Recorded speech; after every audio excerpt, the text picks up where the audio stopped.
Hi everyone, this is Sofia Smallstorm offering you another podcast. It's the month of September. We've just passed Labor Day, Sweatshop Day. I don't know what to call it. We're increasingly having to labor in this world to get through the denseness of what seems to be descending on us. But there are ways that we can burrow into the content and explode it with new insights. And I have here a guest today that is going to do exactly that. And he was a non-believer in this concept at one time. In fact, I remember talking to him and he was very, he had undisguised scorn for this particular notion. And then he has completely about-faced, and he's here to share his path, his discoveries of this rather huge discussion, truncated, abbreviated as PID, which also stands for pelvic inflammatory disease, but he is not a gynecologist. So I'm going to bring back one of my favorite people in the world, Mike Williams. PID is Paul is Dead, Paul McCartney. And thank you for having me come back on the show. It's always a pleasure to talk with you about whatever topic we decide to talk about. I think this one is going to be of keen interest to many people.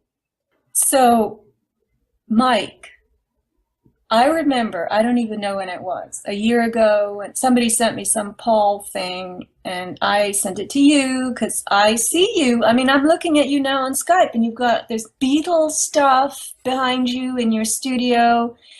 And I thought, well, I mean, I'd like to know what Mike thinks about this subject of Paul having been replaced.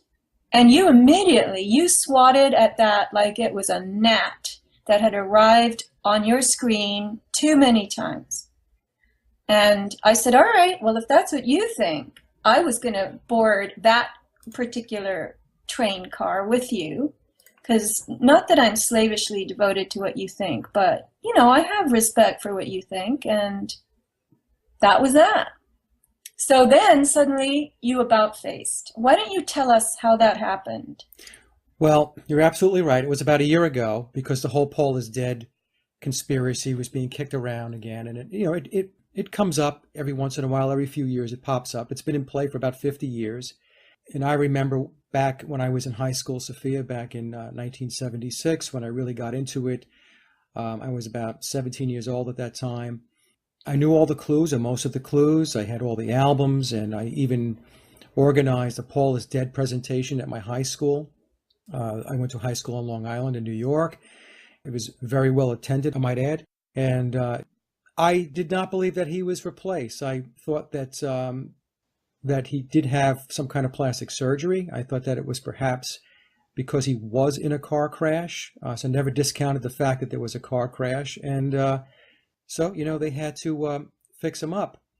In the email I sent you, I guess about a year ago, one of the sticking points that I had was being a musician myself and being a guitar player, and I'm right-handed. The conspiracy was always that the guy that replaced Paul McCartney was right-handed, and then he had to learn to play left-handed. And I just found that to be, not that it can't be done, but it's an extremely daunting task to switch from naturally right-handed to then play left-handed, and not just play left-handed, but be very, very adept at playing left-handed. So that was always a stumbling block for me, a big one. I did see the pictures on the internet later on when we had internet. I never thought that there wasn't the possibility of lookalikes or body doubles, because it is show business. And I've explained to a lot of people, when the Beatles first hit the scene in 1963, they were a boy band. That's what they were. They were the 1963 version of Backstreet Boys. Or pick another boy band, a recent one. I'm probably dating myself with those guys too. So for the longest time, every once in a while I would pop my head back into the conspiracy, and I have a lot of books and that go back, way back. I have Life magazines that go back to 1964, 65, 1966, and I would take a look. And I would see anomalies, but I guess, I rationalized it, to be honest with you. I rationalized it by saying, well, something must have happened. There had to have been an accident, and he had to go under the knife and have surgery. And so it was, now that I look at it, it was a rationalization. And I just, honestly, in my heart, I didn't believe that they would be able to pull something off like this. I just believed that they would not be able to keep the secret, that too many people would know, the word would get out. And then, there were all these clues that were coming out on the albums. And, my thinking was, well, if you're going to hide something, why would you talk about it? Why would you put clues out there? So I thought what was going on was it was a marketing gimmick. And it did indeed. The whole Paul is dead rumor, that conspiracy drove Beatle record sales through the roof, especially in 1969 when Abbey Road was released. Over time, though, and I would say probably over the last 10 to 15 years, there were a couple of things that caught my eye, and I was becoming more suspicious of McCartney's behavior because, in my view, it was becoming more eccentric over the years. And what I mean by that is that we have to remember that when we talk about John Lennon and Paul McCartney, we're talking about two guys that were childhood friends, and they were very, very close. And then I started seeing, as time went on, especially after John Lennon had passed away, that McCartney, the person that refers to himself or calls himself Paul McCartney, was positioning himself as a primary creative force of the Beatles. And again, especially after Lennon had passed away back in 1980. And essentially, he was putting the theme across that he was the Beatles. He was the creative force behind the Beatles. And I always thought that was kind of odd. I thought to myself, well, if you were really good friends and you were childhood friends and you were in this great band together, why would you start off on that track? Why would you go down that path? And then several years back, he attempted to, at least he was floating a trial balloon to get the song credits changed from Lennon-McCartney to McCartney and Lennon. In other words, he would have his name first for the songs that were essentially his. So as an example, Let It Be is a Paul McCartney song, but the credits say Lennon and McCartney. He wanted it to be McCartney and Lennon because he wrote Let It Be. Lennon wrote Strawberry Fields Forever, so that would read Lennon and McCartney. So he was trying to get that going. And if recollection serves me correctly, Yoko Ono stopped that right in its tracks. So that didn't go anywhere. And of course, then he was knighted. He's now Sir Paul McCartney, which now, you're starting to get this inclination that he's part of the whole elite apparatus. Another event that I thought should have raised eyebrows, it did with me, was when he was married to Heather Mills. And that had become an enormous mess. She was out there, and she didn't get specific because she would have gotten herself in tremendous legal problems, but she was claiming that there was this monstrosity of a deception going on. And so, as most people know who follow the Beatles or follow McCartney, that ended in a high-profile divorce in 2008. Heather Mills received $50 million from that settlement. So there was things that were just kept, kind of coming along. And I'll get into some more what I call close calls that maybe a lot of people don't know about, but is in the book. And so what I'm leading to here, and I know I'm being a little long-winded, is, and I'll show you the book here, Sophia, because I know you could see it. The book is called The Memoirs of Billy Shears. And this is... just to stop you for a minute. Yeah.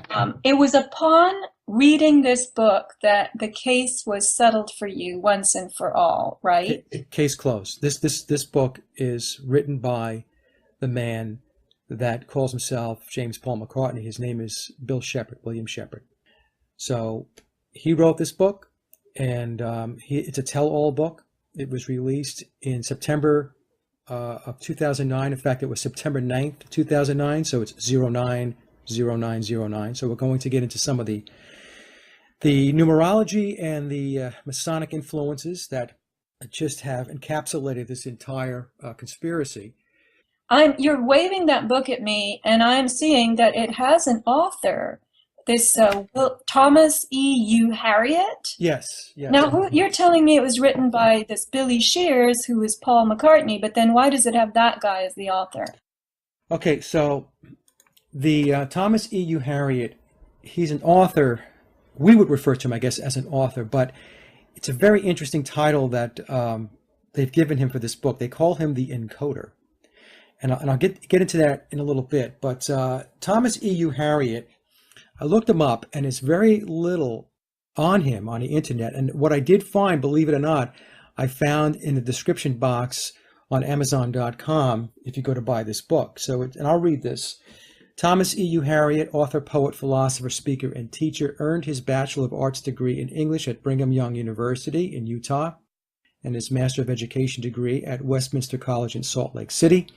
E.U. Harriot is a California native, but lived in Utah while writing and encoding the memoirs of Billy Shears. Now, we know that, I know you and I know, maybe the audience doesn't, so let me explain. Brigham Young University is owned and operated by the Church of Jesus Christ of Latter-day Saints, which is the Mormons.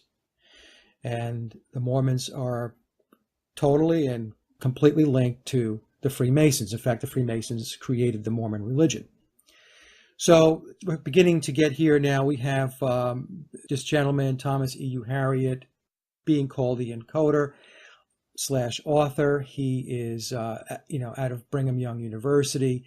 He wrote the book while he was in Utah. So I'm going to make a leap of faith. I don't think it's a big one that he's a Mason and a Mormon. And so he's involved in this project. Now, the reason why what's an encoder? Okay, so the encoder in the book, on each page, there's 666 pages in the big book, in the memoirs book.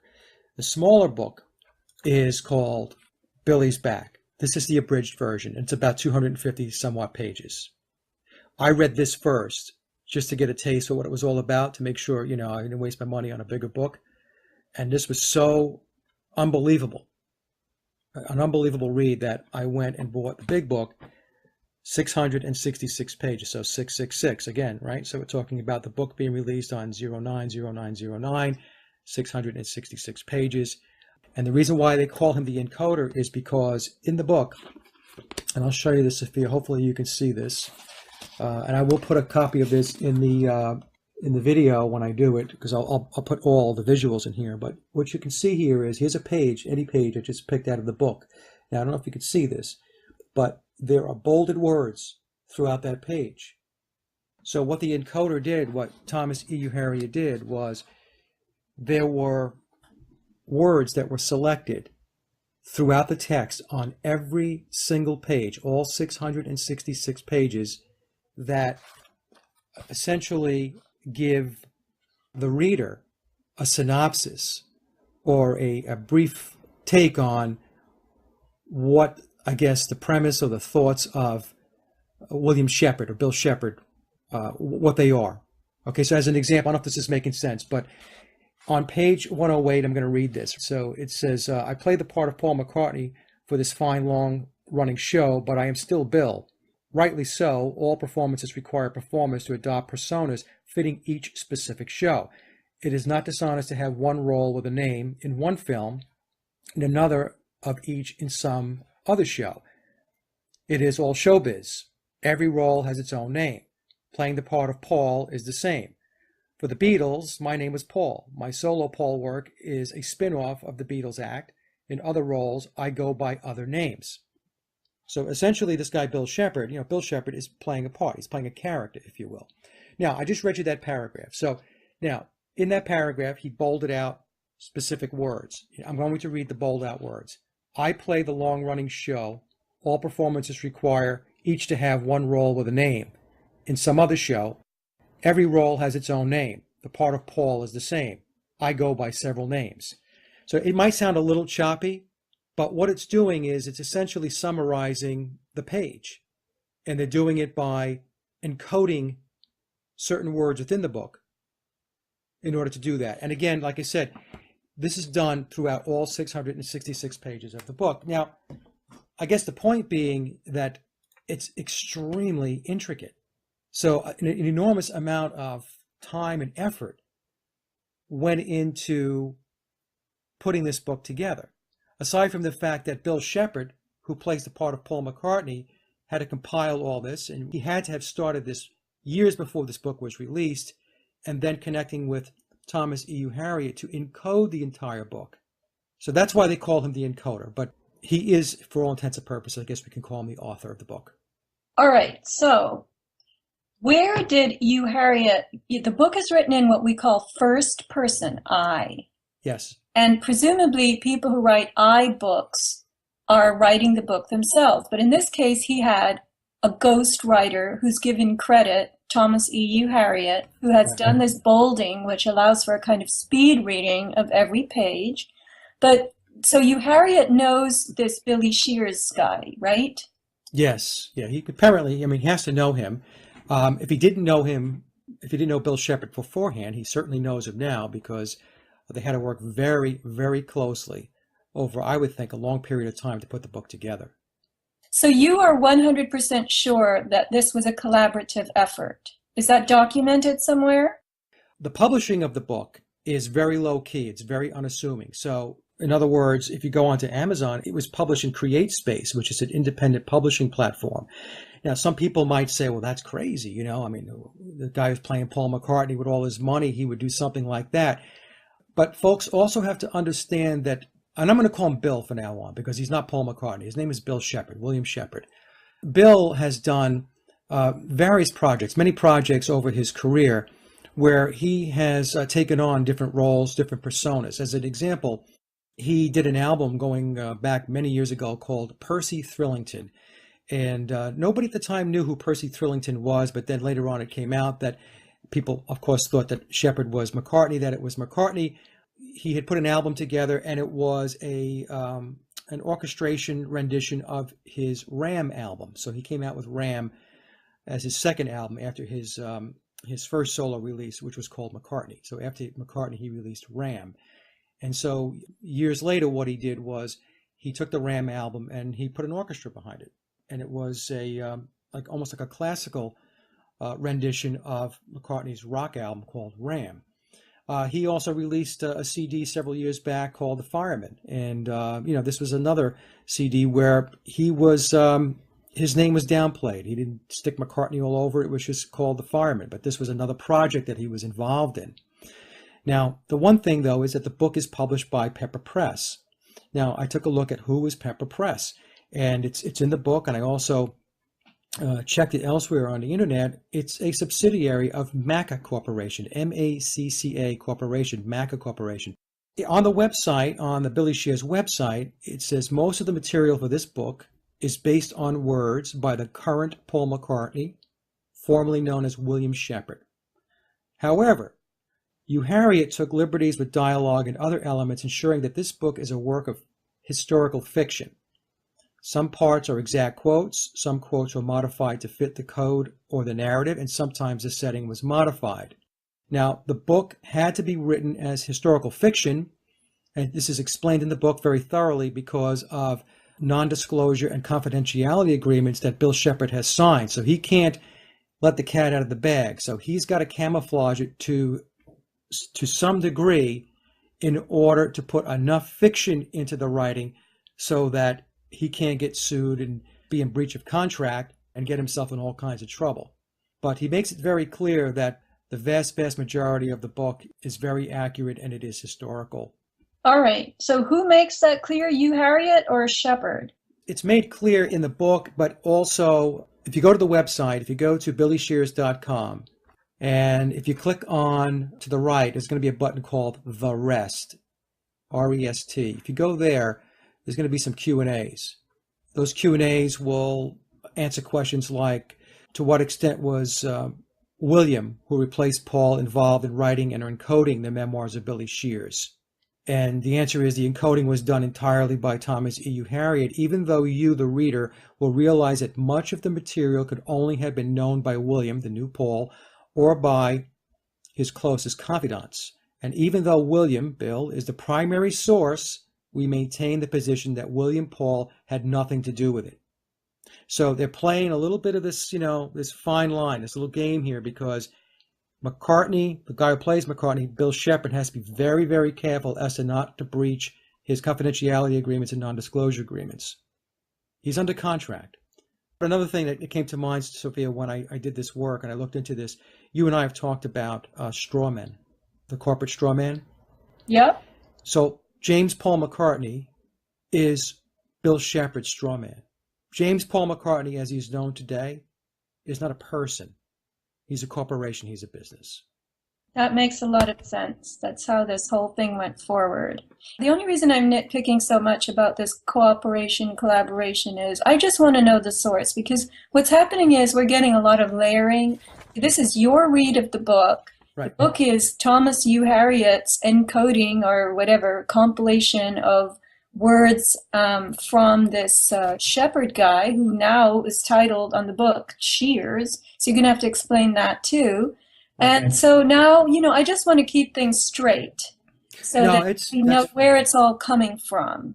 Oh, fair enough. And really, the best way to approach this is for the audience. If you read the book, you'll see, like in the very beginning of the book, Thomas E. U. Harriot says, "A most special thanks to Sir James Paul McCartney for providing such fantastic material." And then a quote from Bill Shepherd, a.k.a. Billy Shears. "Herein is an epic of our hero, Paul McCartney, who entered the underworld and then returned by taking possession of me, an unknown session musician." So it goes on with stuff like that. And what struck me, Sophia, was that the intricacies of the details in the book are so detailed and so voluminous that it would be very, very difficult, almost impossible to believe that anybody but the guy who's playing Paul McCartney wrote the book, or was at least feeding the information to Thomas E. U. Harriot to write the book. Right. And what you just said about coming back to take possession, this all sounds really kind of macabre and dark also, right? Yeah. And to be honest with you, that was I would say, one of the most unsettling bits of reading this book is that, the Beatles have an image of being this, as far as rock bands go, pretty squeaky clean. Great music. The music was great. Still is to this day. They still have a huge following. The kids are still fans today. But the underpinnings of what the Beatles are about and how the Beatles became successful is dark. And we'll get into that. I'll talk more about that. And that's something I think that's going to be maybe difficult for a lot of people to swallow as we go through this, because there is this image out there of what the Beatles are and what the Beatles are not. I mean, the Stones were always considered the bad boys of rock, and the Beatles were considered the good guys of rock and roll. But what we're going to talk about here is it didn't matter whether you were the Stones or the Beatles. The same underpinnings for both bands and many other bands existed, and those underpinnings were dark. They were ritual based. They were satanic, and driven by organizations like Tavistock, British intelligence, and so on. And we'll get into more detail on that. Now, I would use the word origins rather than underpinnings. The origins of the Beatles, the Rolling Stones, were from this much darker place, which in a way kind of echoes that sentiment of having been taken over, because we're all being taken over. We're all under a shroud, and we're all being, draped in this concept of materiality that isn't real at all. And we're being pushed like a big herd into trends and an artificial society. And that's what this whole Beatles thing was. I mean, as you pointed out to me that I do know from a little bit about the Beatles that this Abbey Road album, that was his first appearance as the new Paul, right? No, Sgt. Pepper was his first. Right. Sgt. Pepper was his first album. Abbey Road was the album when the whole Paul is Dead conspiracy blew up. So it was very interesting because he had been Paul McCartney, playing the part of Paul McCartney for 3 years. And then in 1969, it got legs. And that's when it really got hot and heavy. So there was a fan base that was suspecting this, because that Abbey Road cover, there was that whole funeral aspect of it, right? With that was guy dressed in the black suit. Yeah, Sgt. Pepper. Yeah, but Abbey Road too, wasn't the Abbey Road that Abbey Road session? Abbey Road was the one where they're crossing the street. I got it here. Okay. So Abbey Road, the one I'm holding, you're seeing right now. And by the way, folks, I will put this in the slideshow. That's Abbey Road. So Abbey Road was when it really got some legs. And it got legs based upon a DJ, I believe in New York, that started the discussion, and people picked up on it. But before that, it didn't have a lot of momentum. And Well, I'll get into that. I'll get into that in a little bit more too, as far as the Beatles and their take on the fact that it didn't get legs. They were absolutely stunned that it wasn't figured out, and it didn't become more of an issue right away, like in 1966, or at the very least 1967, that it took until 1969, essentially 2.5 to 3 years after Bill Shepherd replaced Paul McCartney, that it was even news. okay. I was referring to the Undertaker look on the cover of Abbey Road. Abbey Road, right. Yeah. So, all right, let's go back to why and how Paul disappeared. He was in a car crash, purportedly. This was 1966, right? Yeah. He was, let me just, before we get there, and I will get there, let me just cover a little bit more about Bill Shepherd so that people get an understanding as we get into this of who he is. Paul McCartney died on September 11th, 1966. And it was very late in the evening. It was pushing near midnight, and he was at the recording studio. He had a little bit of a tiff with Brian Epstein. Many researchers will say that he had an argument with John Lennon. He did not. Lennon wasn't there. It was with Brian Epstein. Epstein was handing out song allocations, if you will, for the next album. So he said, here, Paul, you've got to write 5 songs. John, you've got to write 5 songs. George, you've got your 1 or 2, whatever. So that's the other thing that was kind of interesting in these bands. They were given song quotas for each album. So in any case, McCartney leaves the session, and he's a little agitated. He gets in the car, and as he's driving down the road, he picks up a hitchhiker. This gal by the name of Donna. They're driving, and he misses a light, and there's this horrible accident. And it was very, very bad. He was decapitated, and both bodies were mutilated. And I'll get into more detail on that. So he was replaced by this unknown session musician. His name is William Wallace Shepherd, or Bill Shepherd. He has aliases. His aliases are Billy Shears. So how did he get Shears? It's a play off of shepherd, sheep, shears. Okay, so it's wordplay. They knew him as Billy Shepherd. Vivian Stanshall. We'll talk about Vivian Stanshall a bit. He was with the Bonzo Dog Doodah Band. Sounds kind of crazy, right? It was basically, an act where they did it was like a comedy act. It's almost like vaudeville type of act. And he would dress up in costumes and all this stuff. And you can go on YouTube, you can look up Vivian Stanshall, take a look, and you can see for yourself what he was about. He was also known as Billy Pepper. And so therefore, that's how we wind up with Sergeant Pepper. And I'm going to show you something, Sophia. The audience will get a copy of this in the slideshow, but he used to do these albums called Mercy Mania, or as part of what they referred to back then as the Mercy Beat. And think of the Mercy Beat as the early 1960s, British sound. It was the Beatles, it was the Stones, and a lot of other bands that existed at the time, like Rory Storm and the Hurricanes. There was the Diplomats and so on. And at the very bottom of this CD that I have, it says Mercy Mania, and it says Billy Pepper and the Pepper Pots. This is Bill Shepherd. And if you go inside, well, how do we know it's Bill Shepherd? So if you go inside the case, there's 20 songs. If you take a look at the 20 songs, I'm not sure you can see this very well, but again, I'll put this in the slideshow. You can see of the 20 songs, there was a handful of Beatle covers, so he was already doing Beatle covers, and we're going to get to that too, because this whole thing was engineered and orchestrated. And maybe there's another 10 songs out of the 20, which he penned himself, and you can see it says Bill Shepherd. So, he was writing music, and, he was not famous at the time. So, these types of records were being generated out of these small recording studios in Britain at the time, because they were trying to cash in on the Beatle success. So these bands would put these types of records out. They would do album covers that looked Beatle-ish, and so they were just trying to to milk the Beatle fame. Now, for some of the folks out there, and just bear with me, Sophia, because I've done a lot of research on this over the years, and I know there's a lot of folks that are going to listen to this show, and they're going to ask about Phil Ackrell. Okay. Now, Phil Ackrell was a guitar player that played for the Diplomats, and that was a band that Denny Laine played in. And there are many researchers out there that will claim and state that Phil Ackrell was an iteration of Paul McCartney. They will claim that there was a Bill Shepherd and there was a Phil Ackrell, at the very least, playing Paul McCartney. Now, I'm going to read something out of this book real quick. I have the page numbers there, so it won't take too long to find it. Now, he's very coy about Phil Ackrell.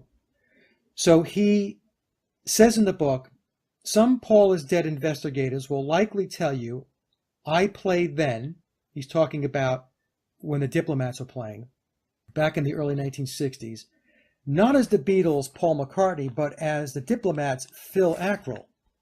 Everyone ought to consider this question.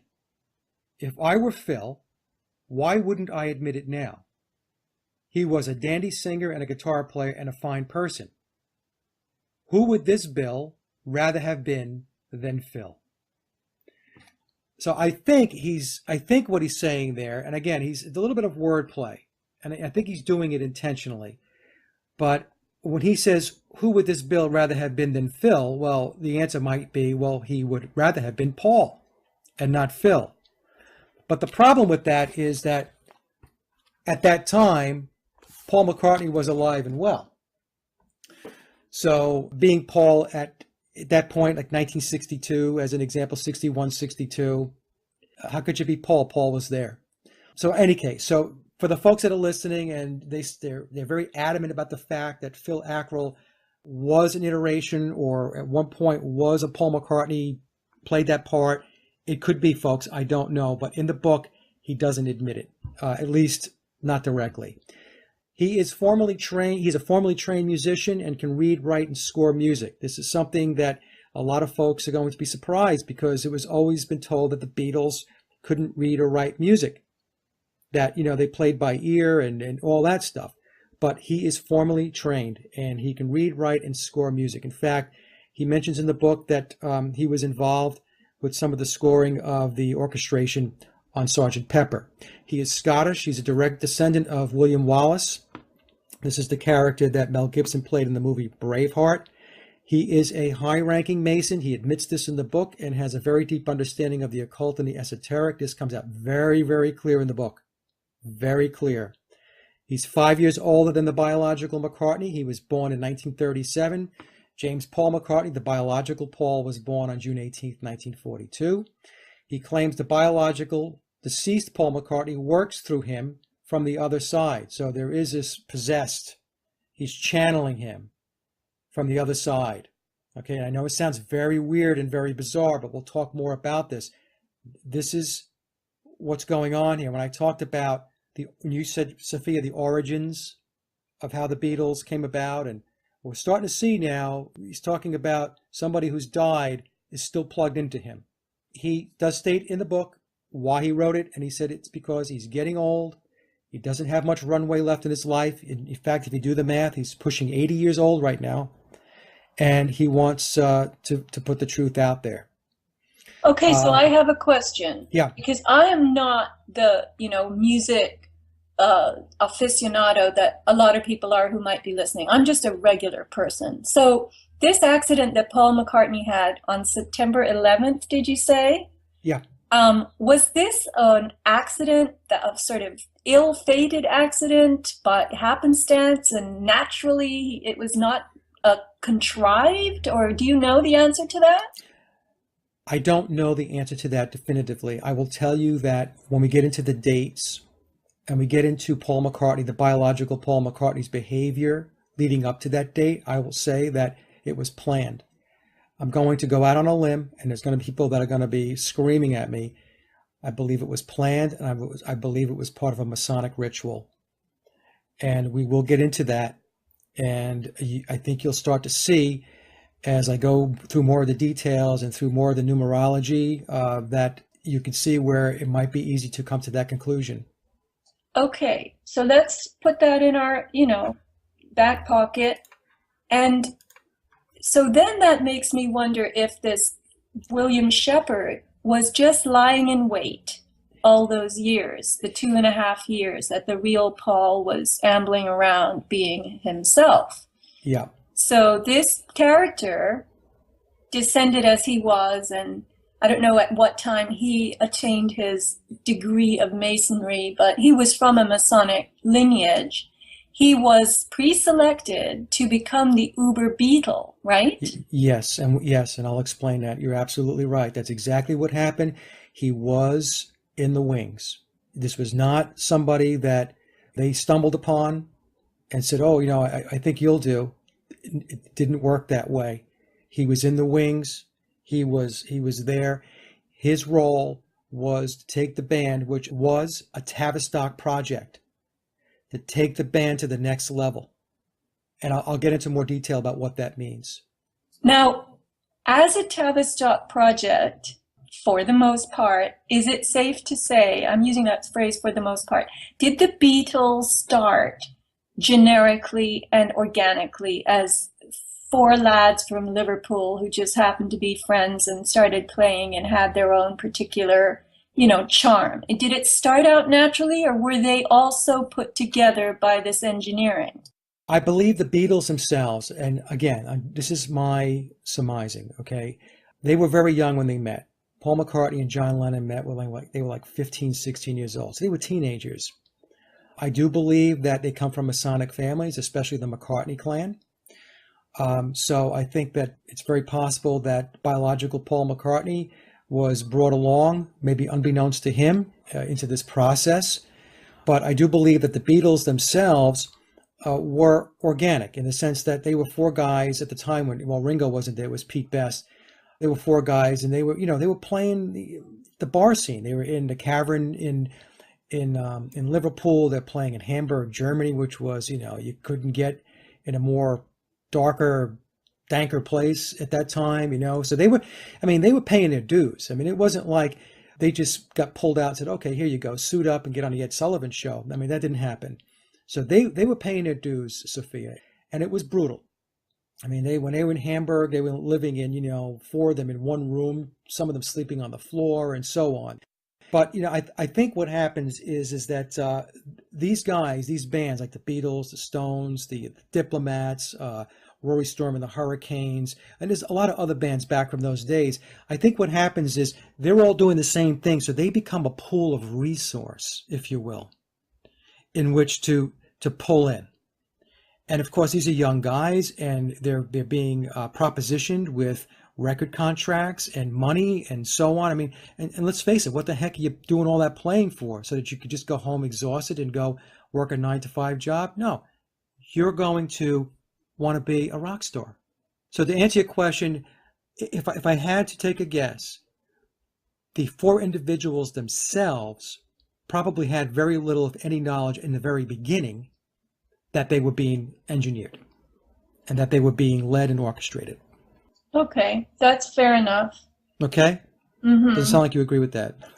Now, it's not that I don't agree, it's just that I'm trying to piece together for myself how deep the beginnings of everything really are. I'm listening as we were beginning to record this to an interview that Mark Devlin did of Dave McGowan, and I interviewed Dave McGowan, and I read that Laurel Canyon thing when it was online, and then the book, and it's very clear that these children of many military officers were shipped to LA to begin the modern folk rock and Right. the bands that were popular, and that kind of makes me irritated and annoyed that I was made to like this stuff, in a sense that I didn't just like it because it was a natural part of societal evolution. I liked it because it was stuck in front of my face. My big brother liked it. He liked it for the same reasons, the artificial reasons, because it was all we had.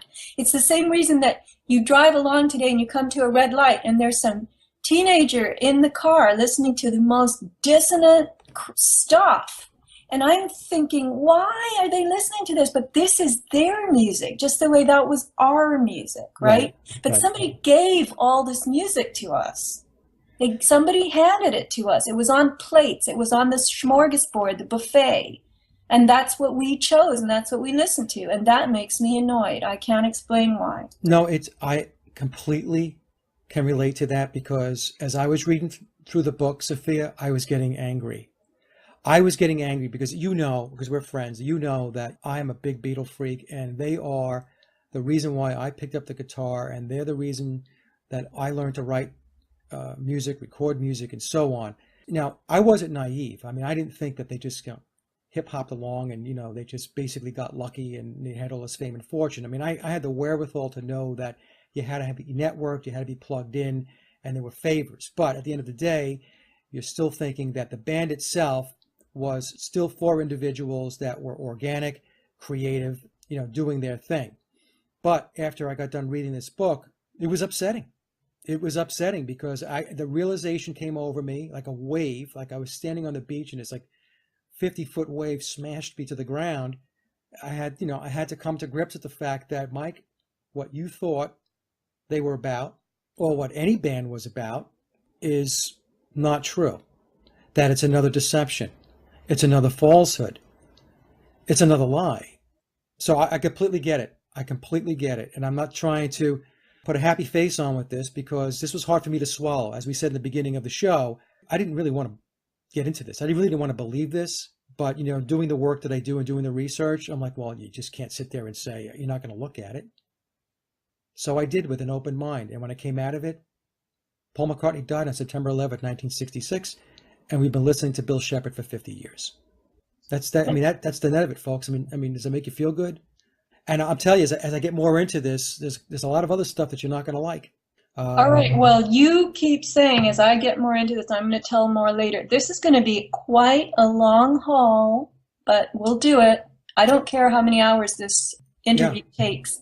So listen, from your notes that you sent me, I see that Paul McCartney was having recurring dreams, nightmares, in which he was dying or in which he died. So what was that all about? Why was he having these dreams? And then he became obsessed with the dreams. Yeah, right, that's right. So Paul was having these dreams, and they were nightmares, and they were premonitions, and they were predicting his death. That by itself, when you first read the book, he gets into that early on in the book, Bill Shepherd does. When I first started to read it, I'm like, oh, okay, so he's having death dreams. Okay, where's this book going, But I wasn't that far into the book, so I kept reading. He had become obsessed with the dreams, as you had mentioned. It was preoccupying him. He would talk to the other band members about it. He would talk to Lennon and to George Harrison and Ringo Starr about it, but they didn't take it seriously. In fact, in the book, Shepherd mentions that, they would kind of play with him and, kind of rib him a little bit about it. And, but, they didn't think that it was going to mean anything. But the interesting thing is in the book, Shepherd is saying that, as McCartney's having these nightmares, he's planning his departure and his replacement. That, he's getting things in order. He understands that he doesn't have long to live. Now, he's a healthy kid. He's about 19. The biological Paul was born in 42. So we're talking about 65 as an example. So what is he, 23 years old? He's a healthy 23-year-old kid, and he's having these nightmares, and he's predicting his death, and he's making plans. I'm going to interrupt again and say this. So now you're speaking through the perceptions of the real Paul, right? Because you're saying he's telling us that he's having these dreams, blah, blah, blah. So this isn't the fake Paul. This is the real one. And how does this, you, Harriet, get into the head of the real Paul? It's through Billy Shepherd. Through Bill Shepherd. Other band members told me. So it's being passed along through that other layer temporarily, right? Right. So in other words, the way it would happen is John Lennon was talking to Bill Shepherd or George Harrison to Bill Shepherd and saying, this is what was going on leading up to his death on September 11th, 1966, that he was having these nightmares. Okay, that's fine. I just want to again know where is everything coming from that I'm learning. So that's why I need to clarify it. Okay, so everything is coming from Bill Shepherd, and Bill Shepherd he gets his information from, think of it as basically two sources. One, his own personal experience, which is most of the book. And then for stuff where he wasn't there, he's getting that information from having spent all that time with the remaining band members and other people. I mean, he was very tied into, he's a very high-ranking Mason, and we'll get into, in my view, so was Brian Epstein, George Martin for sure, who was their producer. So I'm going to, again, put this out there. It's not in the book, but I got the feeling that there was table setting, Sophia, before he actually even got there, and perhaps there were things that he knew before he got there. And then, he was able to solidify those things by having discussions with the remaining Beatles once Paul McCartney died.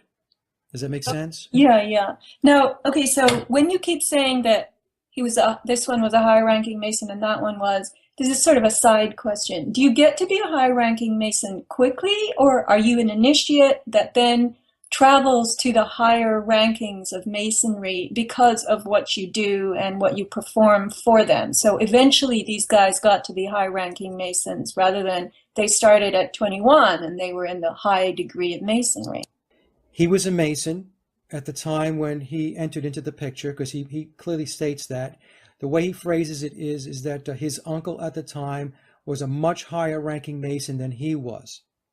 And his uncle, he doesn't mention who he is, his uncle was absolutely instrumental in throwing the switch, in making it happen.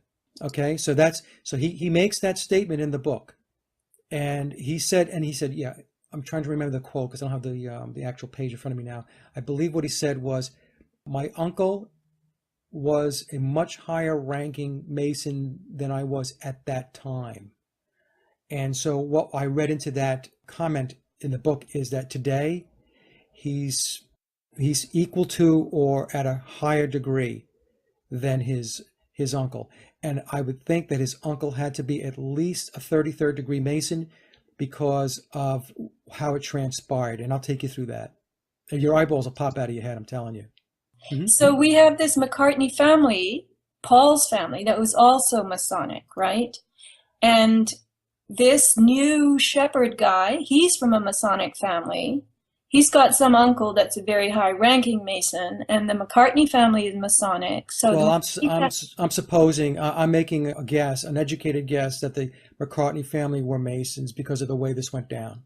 Okay, and that's fair because you've done an awful lot of inquiry into this material yourself, this general landscape of Masonry.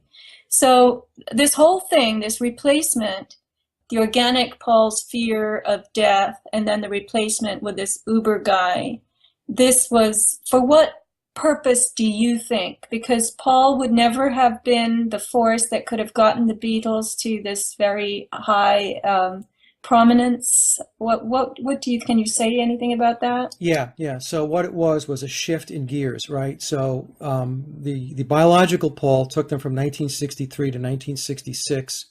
That was a certain era, if you will, of the Beatles, a certain era of music.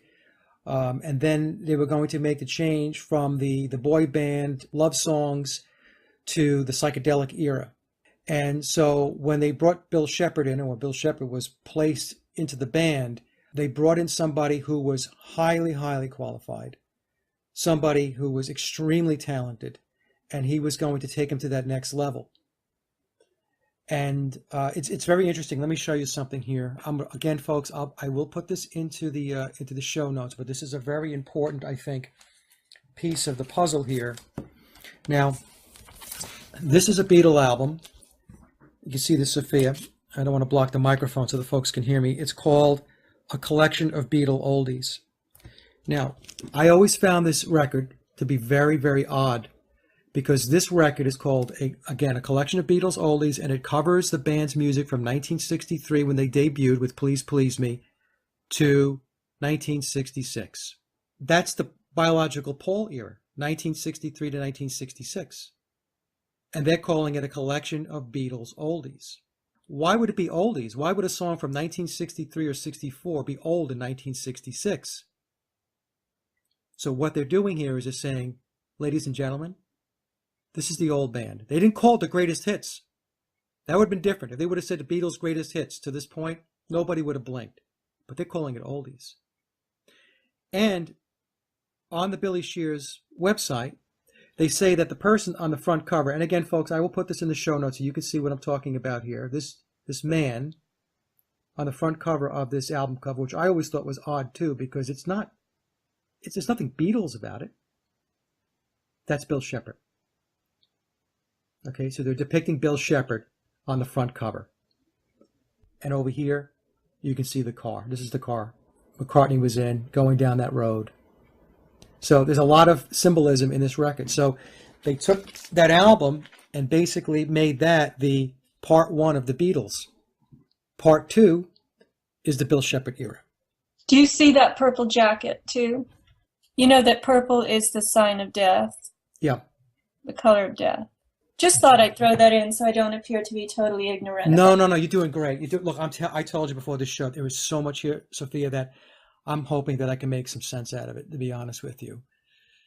So there you go. I mean, so they had that album come out and marking the farewell, if you will, to the first part of the Beatle history.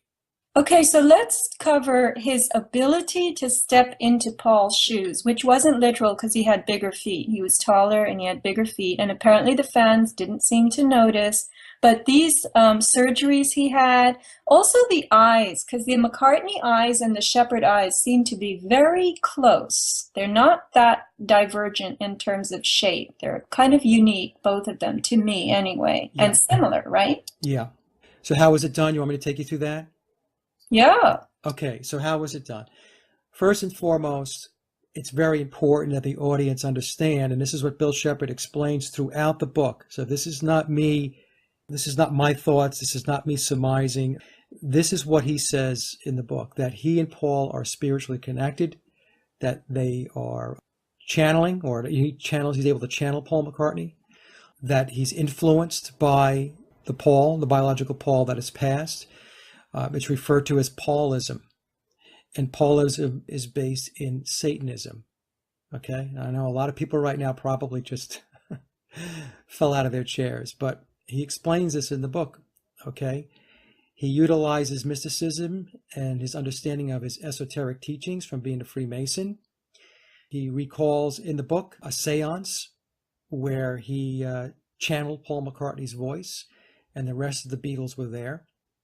So you have this whole occult thing going on, okay? And it's big time occult stuff, big time. You're not just dabbling in it. This guy, Bill Shepherd, is big time into Freemasonry, big time into the esoteric, big time into the occult and understandings of the occult. So is it fair to say that in the takeover of the Beatles by this Bill Shepherd, this was assisted by real dark forces? Yes. Yeah, we would consider it dark. He doesn't, by the way. This is very interesting, and like I said, I'll talk about that a little bit. Man, it's really interesting the way he parses it, Sophia. It's very interesting. So what does that then say about or cast on the absolutely massive fan base of the Beatles? What does that say? That this fan base, in having been taken in by this transition, assisted by what you and I would call darkness, they might not call it that, but we're calling it that. So then the fan base had also been affected directly by darkness. That's what I would say. Yes, I mean, it had to be, right? You and I have had this discussion before where they're able to manipulate consciousness. Well, this is a direct manipulation of consciousness and thought. And again, like I mentioned earlier, they were a Tavistock project, flat out. There's no question. He talks about it in the book. Okay, so they're doing social engineering. They're doing manipulation of the consciousness, manipulation of the mind. There's all these things that are in play. The whole psychedelic era, they were connected into Timothy Leary, Kenneth Anger, who was the successor to Aleister Crowley. I mean, there's all this stuff that's embedded in this thing. Well, it's making me rethink a lot now. And this to me is a new page that just has been turned for me anyway. So the employment of, let's just call it greater dimensionality in this Beatles transition and the public tidal wave that it created this was actually, you said other bands knew about this replacement, Donovan, The Who, Elton John, right? Yes, they all knew about it. That's the other thing. So that answers the question as to, well, did these other band members know? And the answer is yes, they did. And they went absolutely nowhere with it because they were all part and parcel of the package. They were all into the same thing, all of them. Yeah, that would have to be the case. And I they mean, probably appreciated the kind of power that made this transition work. And I'm not talking just about, enough money and enough influence that you could have basically a walk-in. You would have a walk-in on many levels, appear and start to engage in the world of modern music. This was, the term walk-in, right? yes. Yep.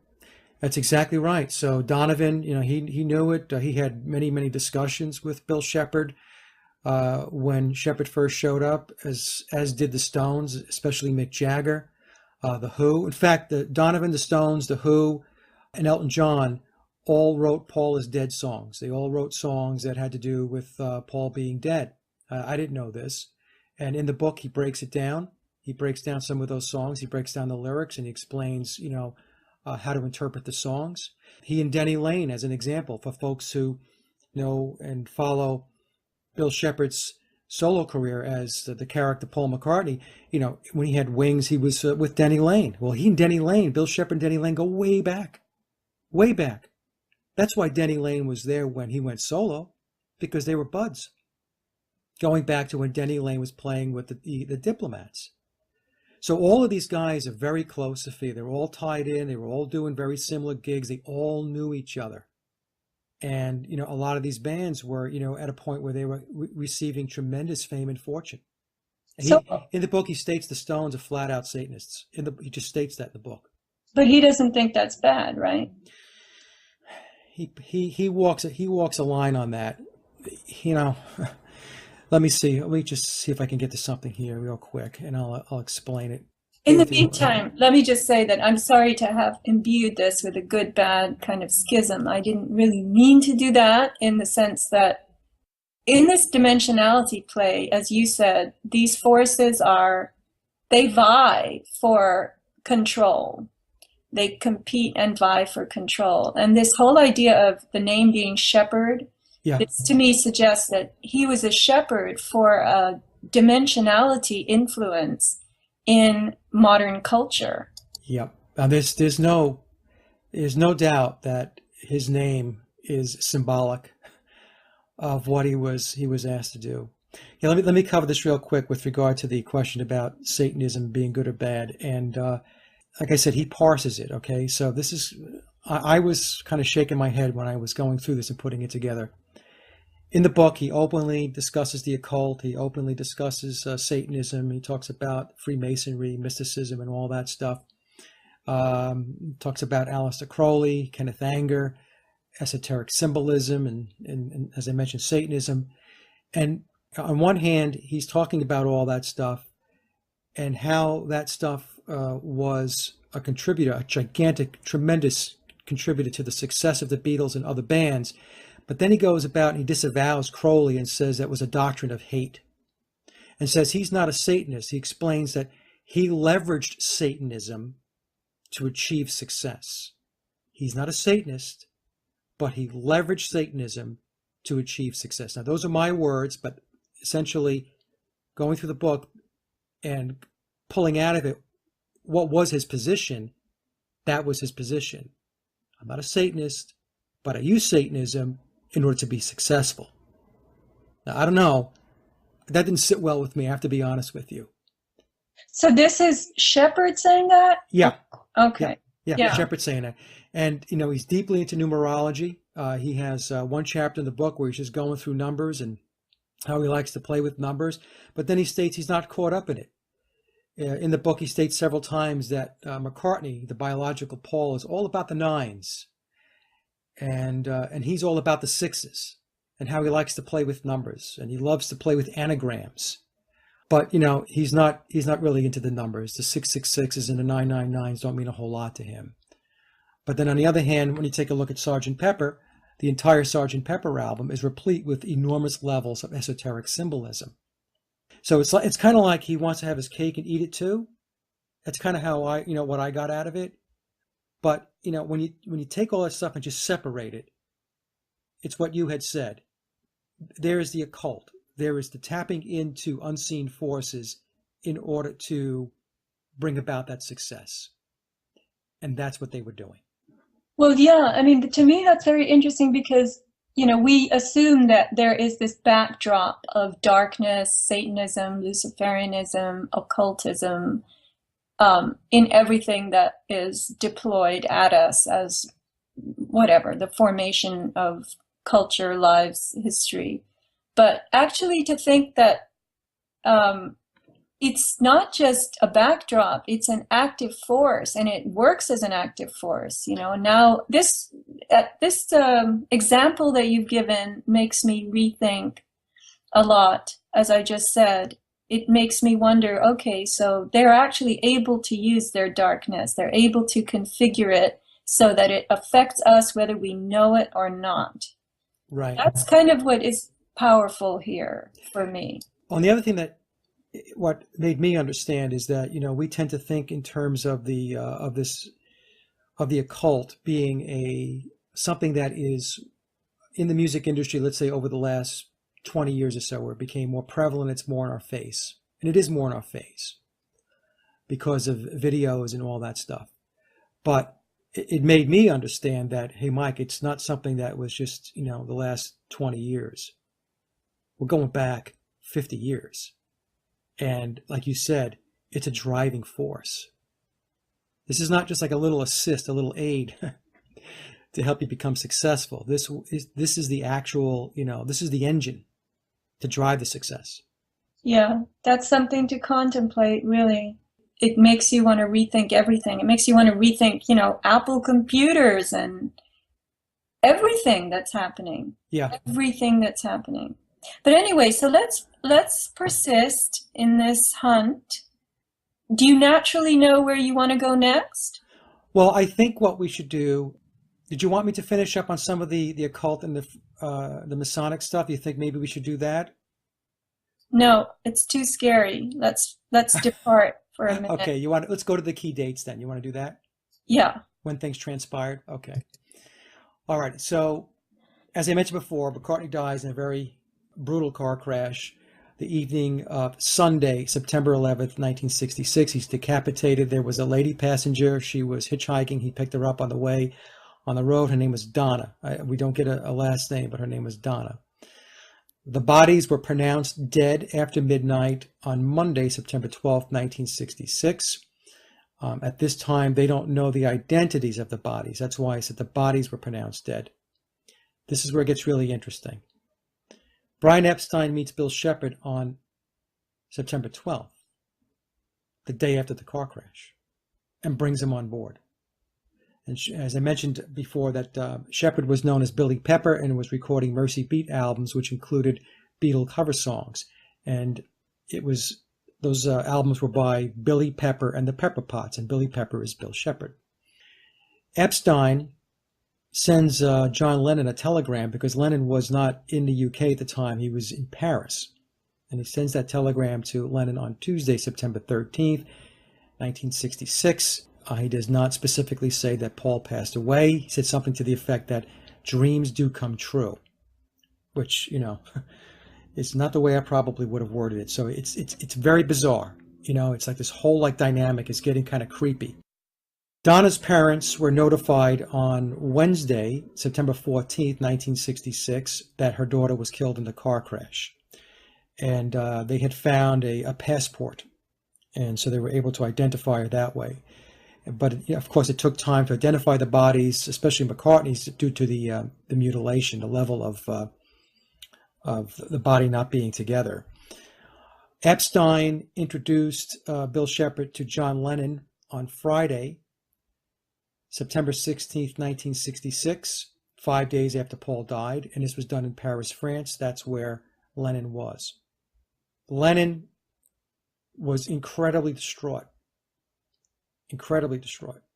when Shepard went to meet Lennon, because they had to talk, because John was the leader of the Beatles at the time, Shepard had put together a list of demands, because his take on it was, look, if I'm going to do this, it has to be worth my while. My whole life's going to change. I'm not going to be Bill Shepard anymore. I have to play this guy called Paul McCartney.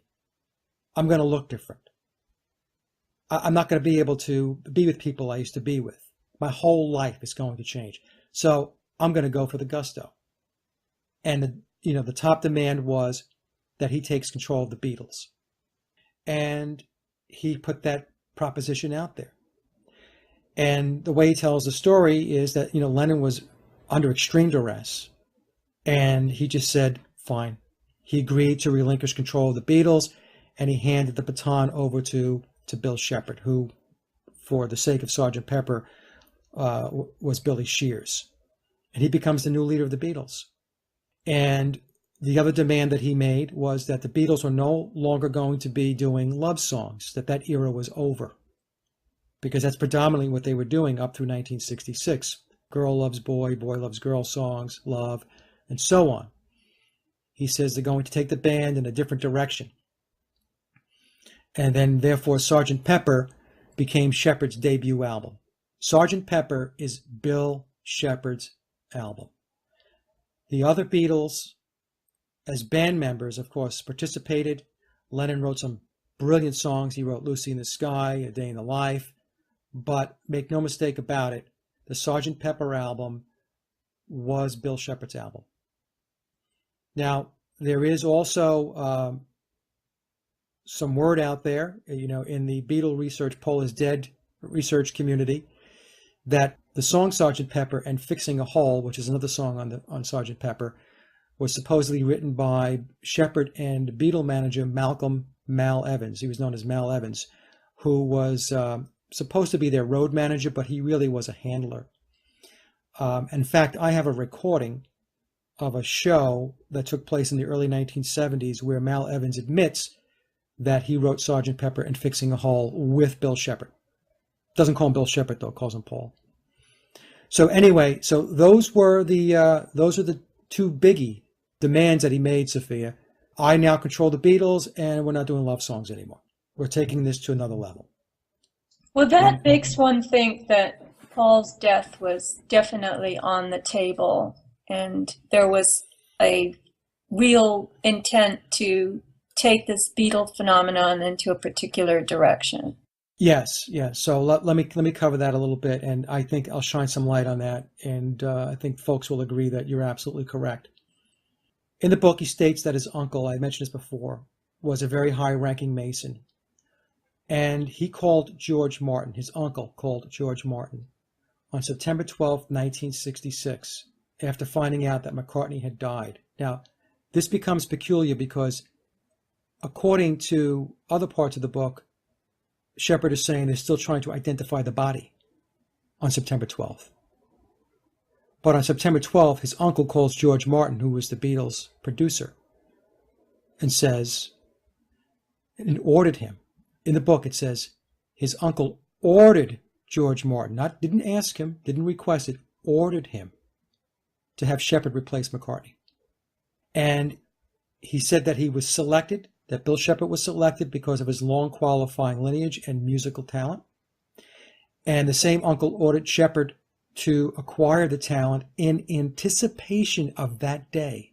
That's an exact quote out of the book. His uncle ordered Shepard to acquire the talent that he had in anticipation of that day. Now, does that sound like it was planned? It sounds like it was planned to me. Oh, yeah, it does. Yup. Sadder and sadder this gets.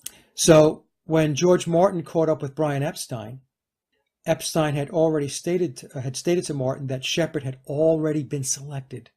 That's how quickly this whole thing went down. So George Martin gets ordered to take Shepard on board. George Martin goes to call Brian Epstein. Brian Epstein already had selected Shepard as the replacement for the biological Paul McCartney. Unbelievable. Yep. And again, folks, I know this sounds amazing. It might even sound unbelievable.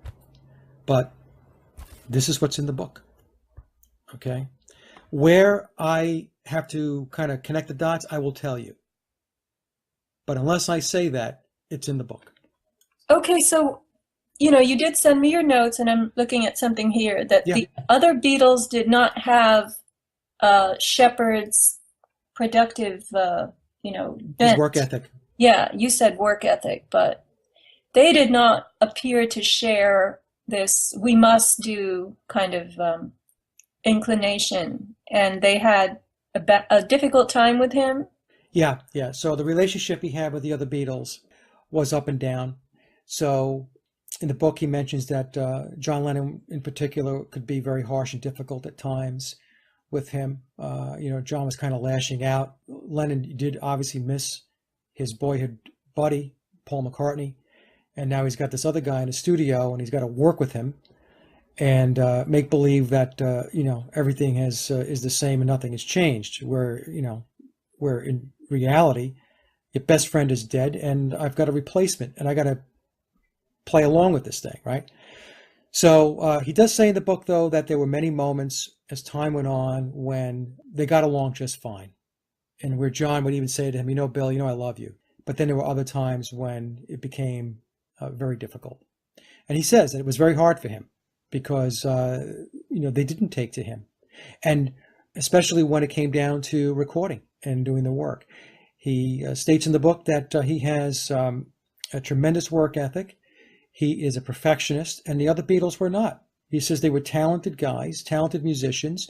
They were very used to going into the studio with their songs, banging them out, and then, unplugging the guitar, walking out, and letting the engineers and the producer do the rest of the work on the songs. And that was not him. That he was not only the musician, but he was the engineer and the producer, if you will. So he had put in very, very long hours when he did Sgt. Pepper. If I recall from the book, he would be walking out of Abbey Road Studios at 2 a.m. in the morning. Now, the other thing, and you have to excuse my language on this, but the other thing that was a big piss off to the other guys was that he had mentioned in the book that he would redo tracks. Now, I could tell you as a musician, if I go in and I record a track and everybody's like, yeah, that's good. Yeah, that does it. That's good. We're done. And then I come in the next day and I find out that my track was erased and it was done over by Bill Shepard. That's going to put a little bit of a sour taste in your mouth. And he admits to doing that. Okay, And so yeah, the alternative for the surviving Beatles, let's just call that, the remaining Beatles, would have been not to be the Beatles anymore. So they agreed to this replacement because it gave them somewhere to go. Or now I'm thinking they didn't have an alternative because it comes down from the highest levels of masonry, right? I don't think they had a choice. I don't think they had a choice. I think that the Beatles were such a huge, first of all, they were huge money for the British government. That's number one. We know that they are a Tavistock project. We know that they were completely tied into British intelligence. I'm talking about the Beatles as an entity. I'm not talking about John Lennon or George Harrison or Ringo Starr personally. So, the stakes in the game were tremendous. And, he doesn't say it in the book, but I have to assume, Sophia, that they had to be sat down. And you remember, these guys are, in 1967, they were like 24, 25 years old. So they had to sit these 24 and 25-year-old guys down and say, okay, look, this is the way this is going to work. Okay, you're going to do this, whether you like it or not. Okay, and you're going to keep your mouth shut. And you're going to make believe that nothing happened. And see that guy over there? He's Paul McCartney now. Keep going. I don't think, to be honest with you, going through everything we're going through here, like you said, that there was really any options other than you have to stay in the band and continue to chug along. And when we talk about the breakup of the Beatles in 1970, that was not Yoko Ono. It was Bill Shepard. Bill Shepard broke the Beatles up. He admits it in the book. He broke the Beatles up because it had gotten to the point where it was too stressful. There was too much conflict. He decided, that's it. Thrown the towel in. I'm out. So Bill Shepard was in control from the beginning until the end. Well, that just would have created a very deep unhappiness in those three other guys, which kind of, to me, that seems to be completely the way of entertainment. These people that everyone else looks to as the luckiest, most beautiful, richest, most, enviable people, envied people in the world, they are profoundly, profoundly unhappy because of how much they are always controlled. And this is a very enormous example of that. Yeah, yeah. And remember, everybody has to remember these were young guys. Think about a 24 or 25-year-old guy sitting there with his guitar. He's achieved tremendous fame and fortune, money, notoriety, celebrity. So I guess it was like, okay. Now, why did you say they were a source of such revenue for the British government, may I ask? Because Beatle record sales, the exports to Beatles record sales were huge. That's not in the book. That's in another book that I read. In fact, I think I read it in Nick Kollerstrom's book. But I guess we could suffice to say that there was tremendous amount of money that was invested into the Beatles, and that the Beatles were creating tremendous amounts of money for whomever. They were a cash cow. They were a phenomenon that was laying the way Right. for all kinds of other, explosions in the music world. So yes, and to say nothing of the fashion world with the long hair and the bell bottoms and the Beatle psychedelic boots. art and Yeah, posters. And I mean, this was going to shape the next leg of human life, really. exactly. Guitars, amplifiers, everything.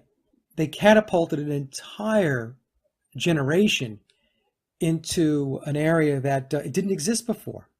I mean, we didn't have bands going out there, throngs of them because of Bill Haley and the Comets. You know, when the Beatles hit the scene, I mean, it really lit it on fire.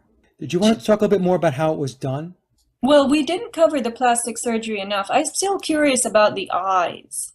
Yeah, yeah, okay. Because I think a lot of people say that it couldn't have been done because there's too many bases that had to be covered.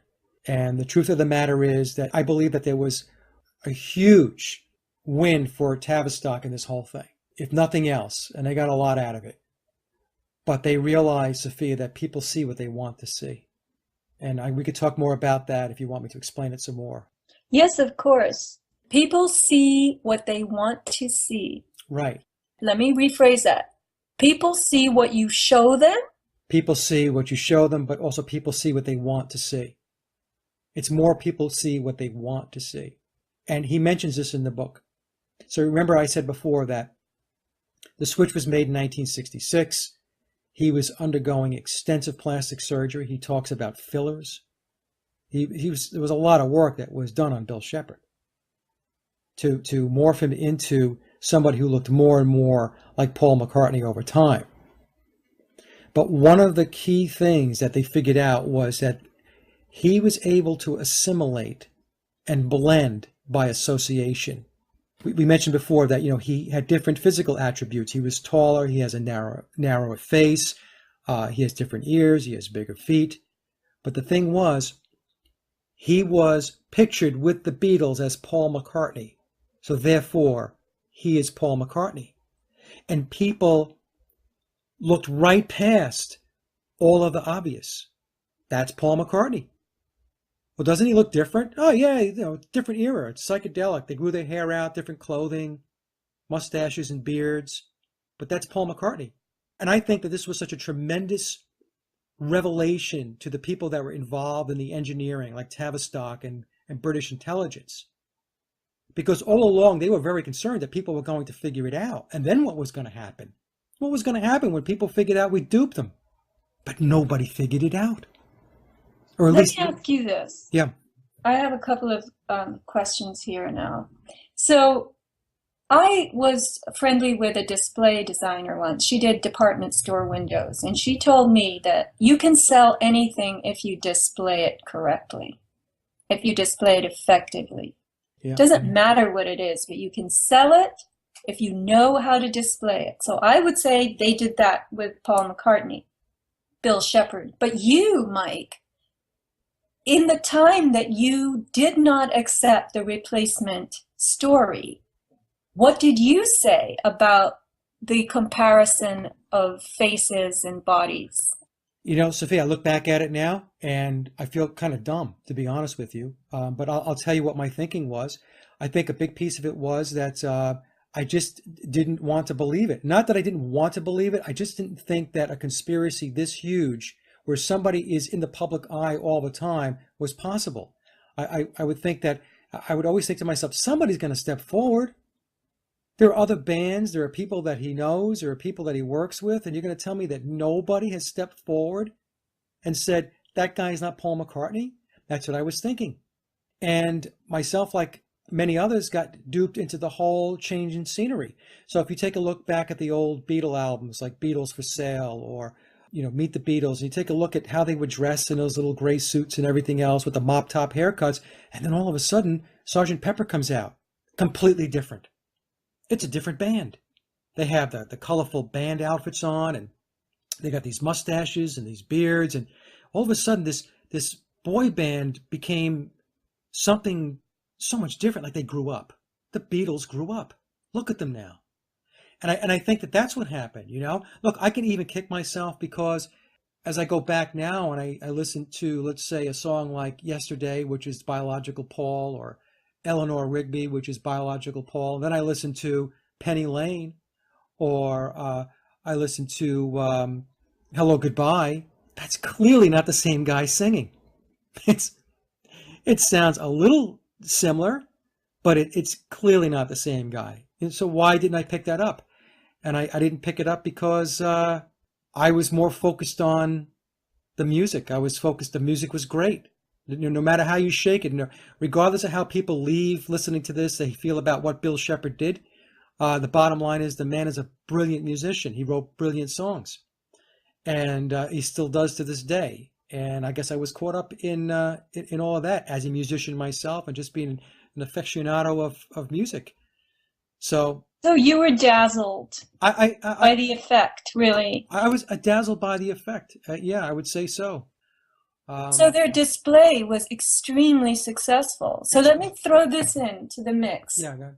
Is it possible in this, let's just go into the dimensionality, the incorporation of extra dimensionality, that, or even mind control, if that's what you want to call it, that the success of the walk-in was due to, in part, the extra dimensional influence and or mind control of Bill Shepherd, such that he was infused with the idea that he was Paul now, and that his job was to play Paul. So can you talk about both of those, separate them, and then talk about them together? Okay, so he obviously, when we look at this whole thing, he was a ringer. Okay, now they had a moment in time when they did this, when it was very shaky, and it's when it first happened. But once they got over that hurdle, once they realized that he was being viewed as Paul McCartney, that people weren't, there were people that were picking up on it, obviously, and they were asking questions, but the vast majority of the population, they were oblivious. That was Paul McCartney.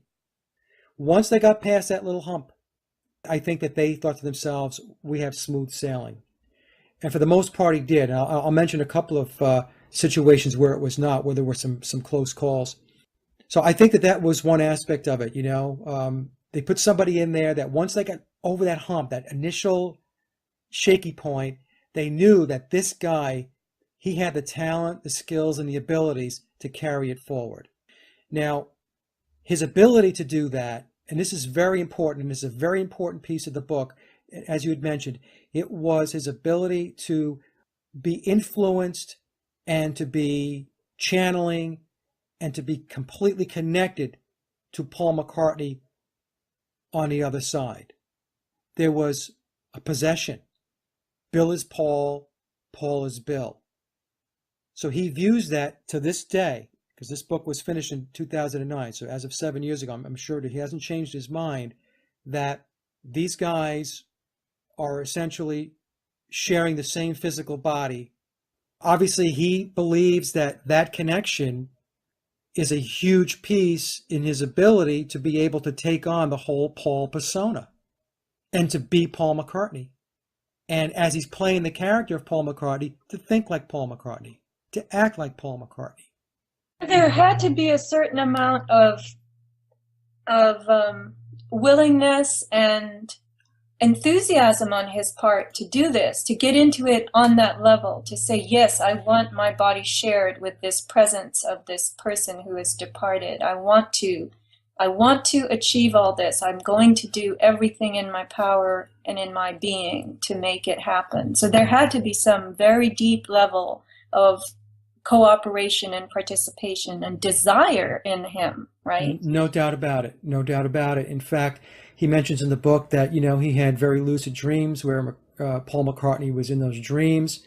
In fact, this is going to sound very, very strange to people, but, he had, when he had met John Lennon in France, and Lennon, relinquished control of the Beatles to him, one of the things that Lennon had said to him was, well, okay, so do you play left-handed? He goes, no, I play right-handed, but don't worry about it.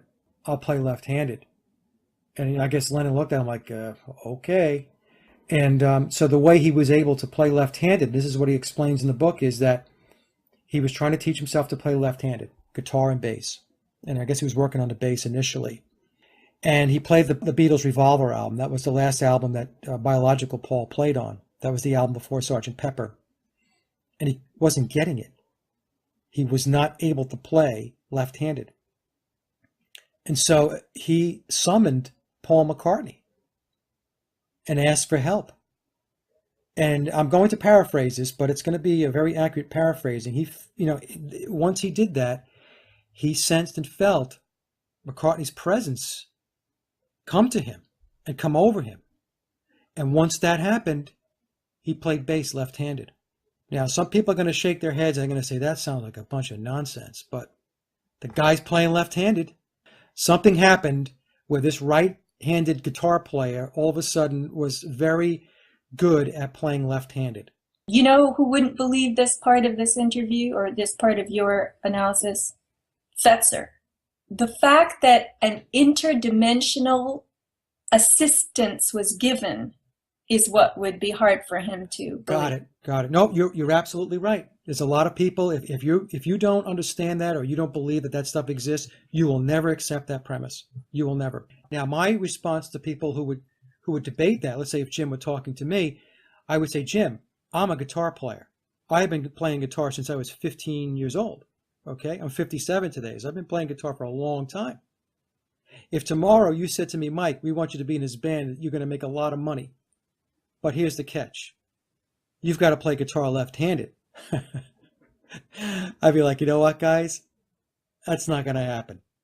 In fact, after I read this book, what I did, Sophia, I went down to Sam Ash, big music store here throughout the country.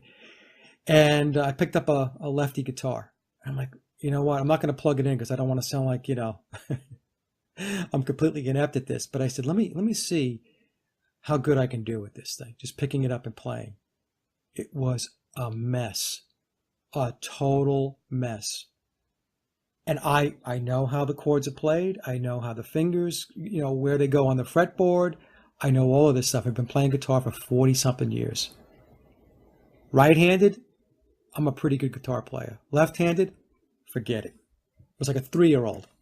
So somehow this right-handed guitar player became extremely competent playing left-handed. So if you don't believe it was because he's into the occult and he's channeling unseen forces, then you're going to have to come up with another explanation. I don't know what that would be. And by the way, in the book, he I don't say he claims, he states that when he records, he still plays right-handed because playing right-handed still feels natural to him. He's gotten to be very good playing left-handed, but when he goes into the recording studio, he plays right-handed. So what does that tell you? That tells you that if he's sitting in the recording studio, unless he's sitting there by himself recording, there's going to be other people there. There's going to be engineers, going to be producers, and maybe other band members. He's playing right-handed. They know. They know it's not Paul McCartney. They know it's Bill Shepherd sitting in that room.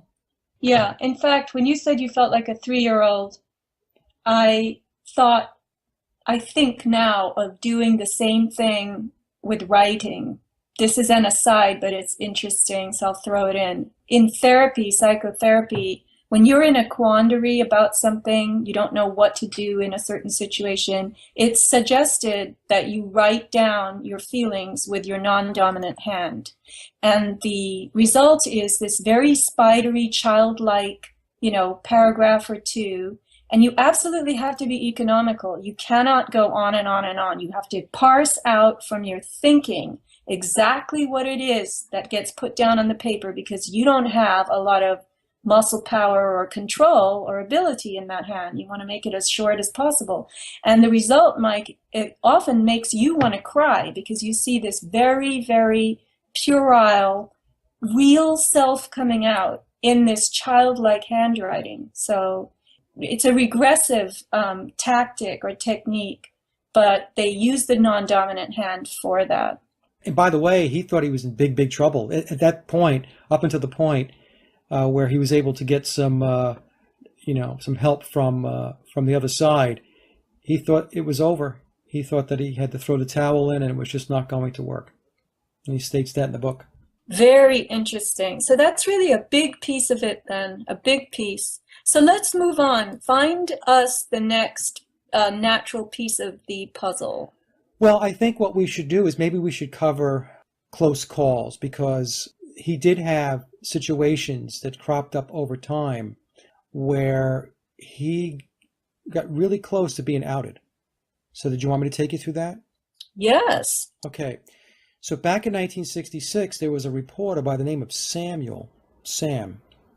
He knew of the car crash, and he knew it was Paul McCartney's car. And he had confronted Brian Epstein. And he was very persistent, this reporter. And he was some UK newspaper. I'm not sure he mentions it in the book.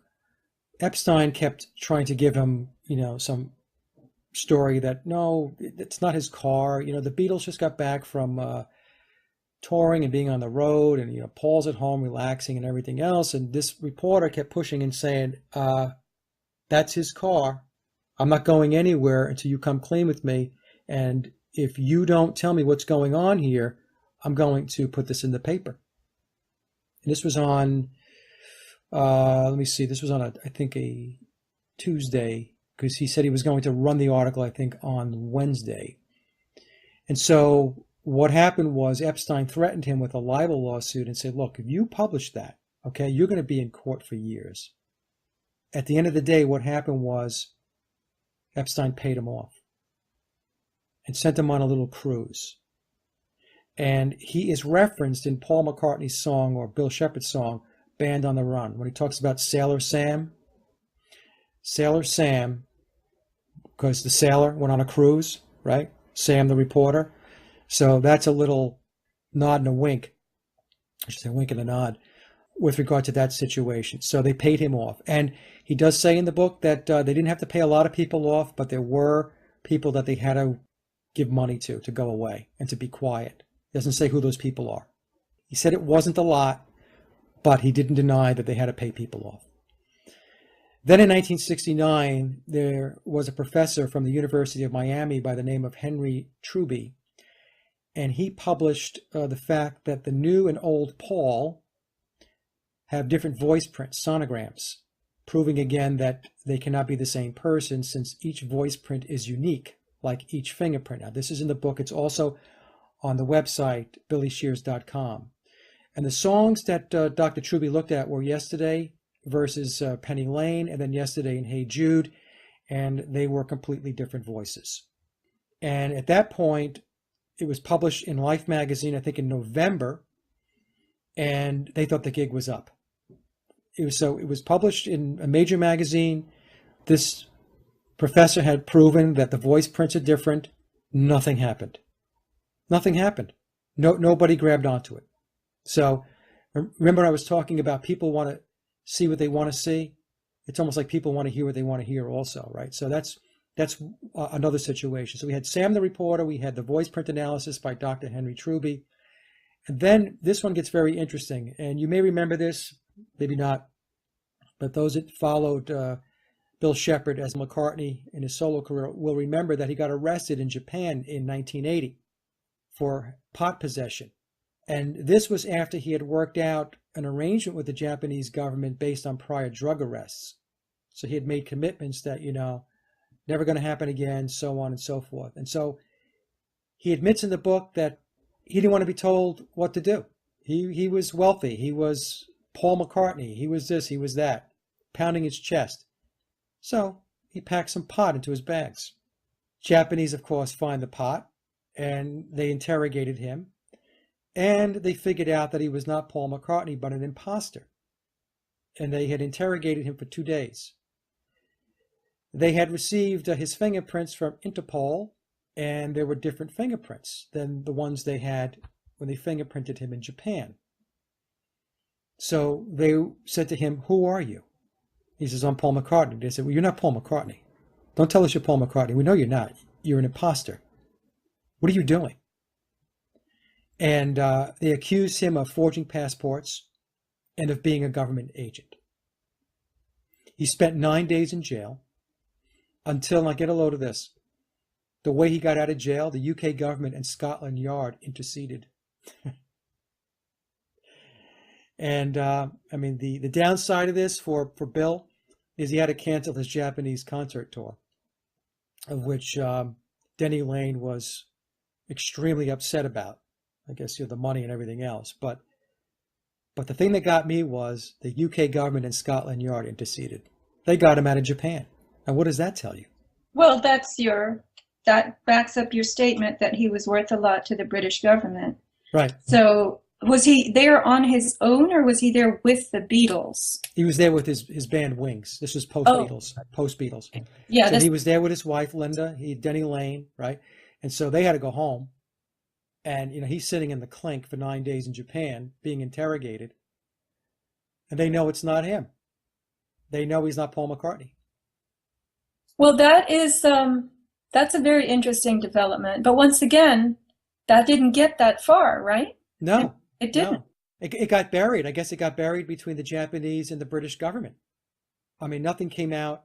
I mean, the only way I know about this is it's in the book. I knew he had gotten arrested in Japan, and I remembered that he had spent 9 days in jail for possession of pot, but I had no idea that all of this went on. I had no idea that they were comparing fingerprints, that Interpol was involved, that he was accused of being, of forging passports and being a government agent. I didn't know any of that. I'm reading his book, and I started laughing. I'm thinking to myself, this is unbelievable. Nobody heard any of this after that, back in 1980, so I'm just going to assume that the UK government and the Japanese government shook hands on it, and that was that. Yeah, and how do we know that it didn't have input from Sony Corporation? I mean, the Japanese make a tremendous amount of electronics, keyboards, guitars, Yamaha, and they all say, we can't have a very, popular music figure exposed like this. We want endorsements from people in music. We can't have music shown to be fraudulent, right? Right. That's right. I mean, this is big business too. We can't just relegate it to governments. Yeah. So the fourth biggie is a paternity suit that started back in 1982. And he had a relationship with a lady by the name of Erika Hubers when he was in Hamburg, Germany. We're talking about the biological Paul now, not Bill Shepherd. This is the biological Paul. So this goes back to 1962. And it was a pretty long relationship, 18 months. It wasn't a, one-night stand. And the relationship was well established, from what I understand. There were pictures of the two of them together and so on. And so out of that relationship, a daughter was born. Her name was Bettina, Bettina, Bettina Hubers. And back then, child support was agreed to by biological Paul McCartney, the real Paul McCartney. And Shepherd, as Paul McCartney, as the character Paul McCartney, also paid the child support because it was contractual. So he continued the child support obligations put in place by biological Paul McCartney. However, as we know, with child support, it runs out after a certain age. You don't have to make any payments anymore. So Bill Shepherd, because he wasn't the father, but he's reaping all the benefits of being Paul McCartney. This is the other thing that got me, to be honest with you. Some people will probably argue with me on this. I mean, I see his point. He's not the one who fathered the child, but on the other hand, he's the guy running around playing the guy who fathered the child. And so there was a lawsuit, paternity lawsuit, and Bill Shepherd had to submit DNA, and the DNA did not match. And I guess they were matching the DNA against Bettina's DNA. Now, this became very, very sticky because Erica Hubers, the mother, was very, very adamant. Two things happened. One was, she was looking at pictures of Bill Shepherd, and she said, "That's not Paul McCartney." And she was making a lot of noise about this. And then what happened was he signed a document, and because he's right-handed, well, he signed the document, and it was, when he signed it with a right-handed lean or tilt. She looked at the signature and said, "It's not his signature." So then what happened was they had to go to some Beatle museum. I mean, this is really unbelievable. And they compared the handwriting. And they concluded it was not the same handwriting. So the signatures did not match. No, this lawsuit was in 1982, and yet the biological Paul and his relationship dated back to 1962 with Erica Hubers, right? Yeah. So I'm assuming what happened was the paternity lawsuit. So when you figure so the child support started in 1962, let's say. So let's just say it went until she was about 18 years old, right? So that takes you to around 1980. And it was at that point, I guess, that the Hubers decided that, you know what? You're worth like, a gazillion dollars. And this is your child. And you're just going to stop the checks after the child support? I don't think so. So they fired up the paternity suit, and he was sued for fraud. And but I tried to find out what happened with that case. I'm not sure if it's still active or not. Well, I guess we could try to put someone on that, a scout, and see what happened. But Yeah. I suppose that, she would inherit. She would, but again, there's that division. If it's not his child, he wouldn't want to. But for the sake of appearances, this would be the right thing, the only thing to do, right? Right. And Disinherit somebody. And what he says in the book is that he's going to let the DNA do the talking. That's it. So, based upon that position, she's out of the money because the DNA is not going to match. I mean, they already know that. Well, he's established that he is the one who is responsible for the Beatles' success. He's not alluding to the fact that his role is a manufactured role because it's part of the design of society. So it's not just that he's responsible, he's the most talented and he took over and so forth. It's that, again, he was chosen to do this. So, yeah, I mean, you can disinherit anybody you want, but right. It doesn't make you look good, doesn't make you popular out there, right? No, it looks very dull. And the thing is, he had to make a decision. I know it makes me look dull, but do I care? Or how much do I care? And apparently, I guess, he believes he cared enough to continue the child support payments, and that was that. So all those years, Erica thought that she was getting money from the real Paul, or do you think she was onto it? Do we have any clue? No, she thinks she was getting it from the real Paul. They have no idea that Paul McCartney died in 1966. They thought that Bill Shepherd, the guy playing Paul McCartney, was the same guy back that got her mother pregnant back in 1962. Well, I mean, she knows now, and this has been going around for a while, and there's the book and our interviews, so. Well, he even says in the book, he says, Bettina, if you're reading this book, he goes, now you understand. He says that in the book. That's not going to make Bettina feel any happier, but so. Well, what's driving him now that the listeners understand a little more, and I do, at almost age 80, that's what happens to a lot of people. As they get very old, they need to start correcting the record. So is that what he's doing here? Yes, that's exactly what he's doing. And think about it, Sophia. This man, like I said, whatever anybody thinks about what we're talking about here, I put him in a good light, bad light, indifferent, whatever. You cannot take away from the fact that this man is extremely talented. He's a brilliant, brilliant musician and songwriter. But he's a brilliant songwriter, and his fame and fortune came as Paul McCartney, not Bill Shepherd. So, I mean, you could ride the Paul McCartney gravy train for so long, and I guess after a while it starts to get to you. Nobody knows who the hell Bill Shepherd is. Paul McCartney didn't write these songs. Paul McCartney didn't write Sgt. Pepper. Paul McCartney didn't write the songs on Abbey Road, the songs on the White Album. He didn't write the songs on Let It Be. He didn't write the songs on Yellow Submarine. He didn't write the songs on Magical Mystery Tour. I did. He didn't write Band on the Run. You know? And I guess after a while, like you said, you want to set the record straight. He's pushing 80 years old now, and it's like, hey, you know what? I want to get my due. William Wallace Shepard did all this stuff, not Paul McCartney. But he's his own worst enemy, right? He bought into this. He contracted. He may not have had that much choice either. I mean, it may have been a bigger design than the Beatles and Bill Shepard. And yes, I know what you're saying, that your real self starts to bleed through. Right. This happens with the MK Ultra people too, that the older they get, the more their alters start to fail and the real self pops up and goes, wait a minute, where am I in all this? And so that may be his reason for writing the book, that his real self says, give me some recognition.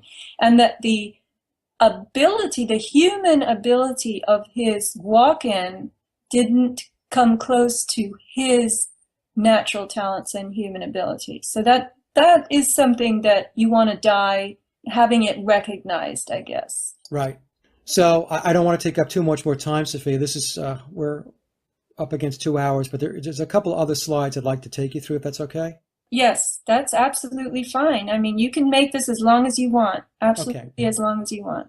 Okay, so let's move to what I refer to as other clues, and that would be on my slide 14. So here's something that bugged me a little bit. I have to be honest with you. Virtually every Beatles song, beginning with the songs on Sgt. Pepper, has to do with the death of Paul McCartney. So there's double meaning of the lyrics. There's backmasking, which, they sing backwards. That's who played a record backwards. That's the whole Revolution Number 9, Turn Me On, Dead Man, and stuff like that. And I thought originally that it was select songs, but he goes through an enormous number of songs and breaks it down, and the lyrics and how the lyrics apply to the death of Paul McCartney and how it's all tied into Paulism and all that stuff.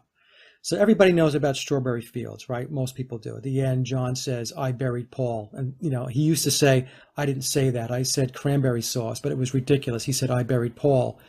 The song While My Guitar Gently Weeps is about Bill Shepard and the swapping out of Paul McCartney. Let It Be, Glass Onion, I'm So Tired, A Day in the Life, Hey Bulldog, of all songs. It's a rocker on Yellow Submarine. Revolution Number 9 is the obvious one, because that's the one where if you play it backwards, it says Turn Me On, Dead Man. All You Need Is Love. And on and on and on. And so I slumped a little bit in my chair when I was reading that, because I thought to myself, all these years, I've been listening to these songs. I listened to All You Need Is Love as an example, and I'm interpreting it this way. In the meantime, yes, you can interpret it that way. That's not a problem. But the thing was, there was this alternate meaning to the song, and it had to do with the occult. It had to do with, what they refer to as Paulism. That bugged me, I have to be honest with you. When the Beatles formed Apple Corps, the corporation, when you look at the word Apple Corps, Corps is C-O-R-P-S, corpse, right? It's a play on words. A Paul corpse. A Paul corpse, Apple Corps.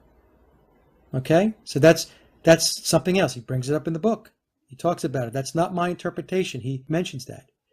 Now, here's some interesting things for people, and I will put this in the show in the end.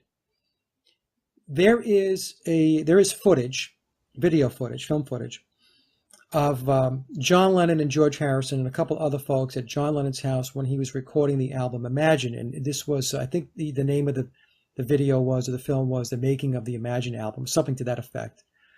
But there is dialogue there at the table where they're sitting there eating, and Yoko's pouring some tea, and John says, so he's talking to George, and he says, we have a Beatle wife making tea for the Fab Four. So George doesn't miss a beat, says Fab Three. So John goes, yes, Fab Three. And then George starts to talk about Beatle Bill and calls him Beatle Bill. And in the book, he mentions that was his nickname. They used to call him Beatle Bill. And so I'm going to put that clip and you guys can watch that. It's there's no question about it. It's not like, you have to kind of like listen closely. George calls him Beetle Bill. Also, there's an interview that George did. I think it was an Australian interview back in the 1980s. And there was still a lot of tension. And in that interview, George is calling Paul McCartney Fall. And he does this 2 or 3 times during like a 6-minute interview. Calls him Fall McCartney. So I'll put that in there and you can listen to that. It's clear as day. Here's another one that's very interesting. And by the way, the next one I'm going to talk about, he calls it out in the book. Well, let's just cover this fall. Fall is false Paul. Right. Fake Paul, false Paul. Right. So Paul, fake Paul or false Paul is fall. Now, there was a movie that Bill Shepherd did back in 1984. It was released in 1984 called Give My Regards to Broad Street. It was not a very good movie, but be that as it may. There's a scene where McCartney, the character McCartney, is introduced as William in a recording studio scene from the movie. Now, do I think it was by accident? No. I think what happens is they're basically just dropping these little clues. It's like the clues are in the album.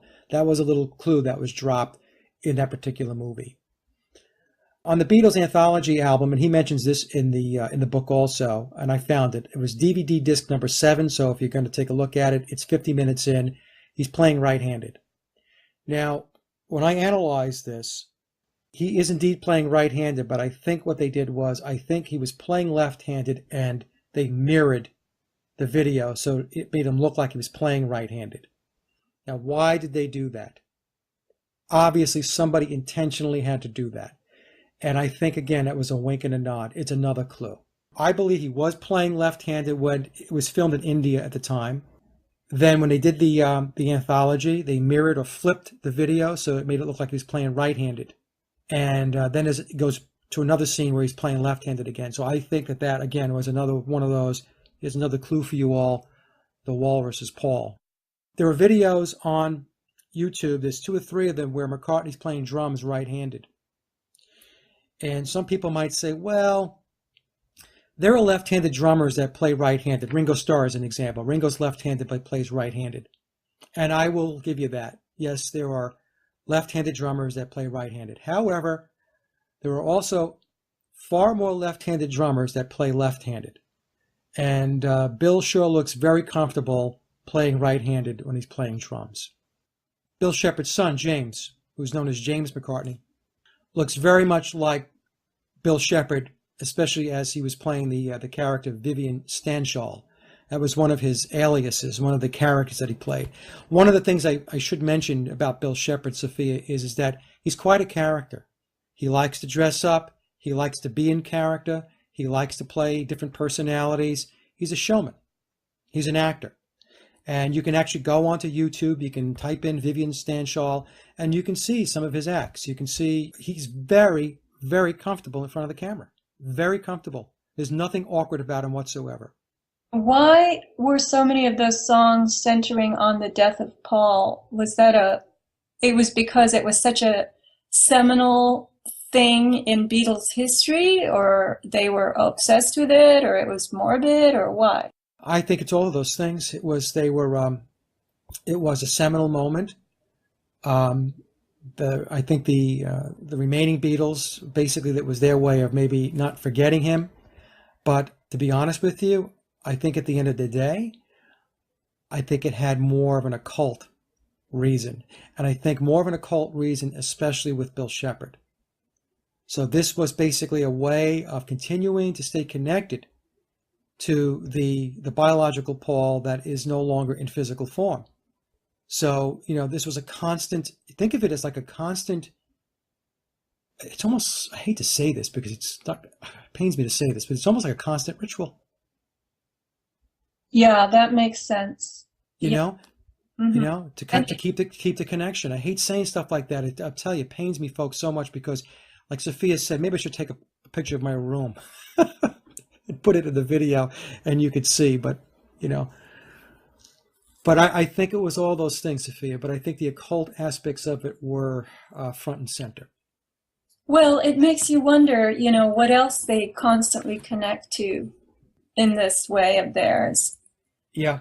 because Yeah. all of their societal engineerings are coming from this very deep interdimensional place. That's what I now think, and they keep it going. They keep feeding that fire. Yeah. No, you're right. That's exactly what they're doing. I want to take you through two more things here, and then I promise I'll wrap up. But I haven't seen anybody else do this, so I'm going to explain this to the folks. I will put the charts in the slideshow so you can see what I'm talking about. But if we go to chart 15, what I did, Sophia, was I wanted to take a look at the numerology. Even though he says in the book that numbers don't mean that much to him, you know that's not true, because if he's a high-ranking Mason, then numbers are very important. They rule by numbers, symbols and numbers. So what I did was I took a look at two moments in time. One was biological Paul McCartney's birth and biological Paul's death. So after going through several iterations of working the numbers, here's how it played out. Biological Paul was born in June of 1942, so June is the 6th month of the year. Biological Paul died in 1966 on September 11th. He was 24 years old. 2 plus 4 is 6. So now we have the month of June, his date of birth, 6. His age when he died, 2 plus 4, 6. Now we have 6. We just need one more 6 to make it 666.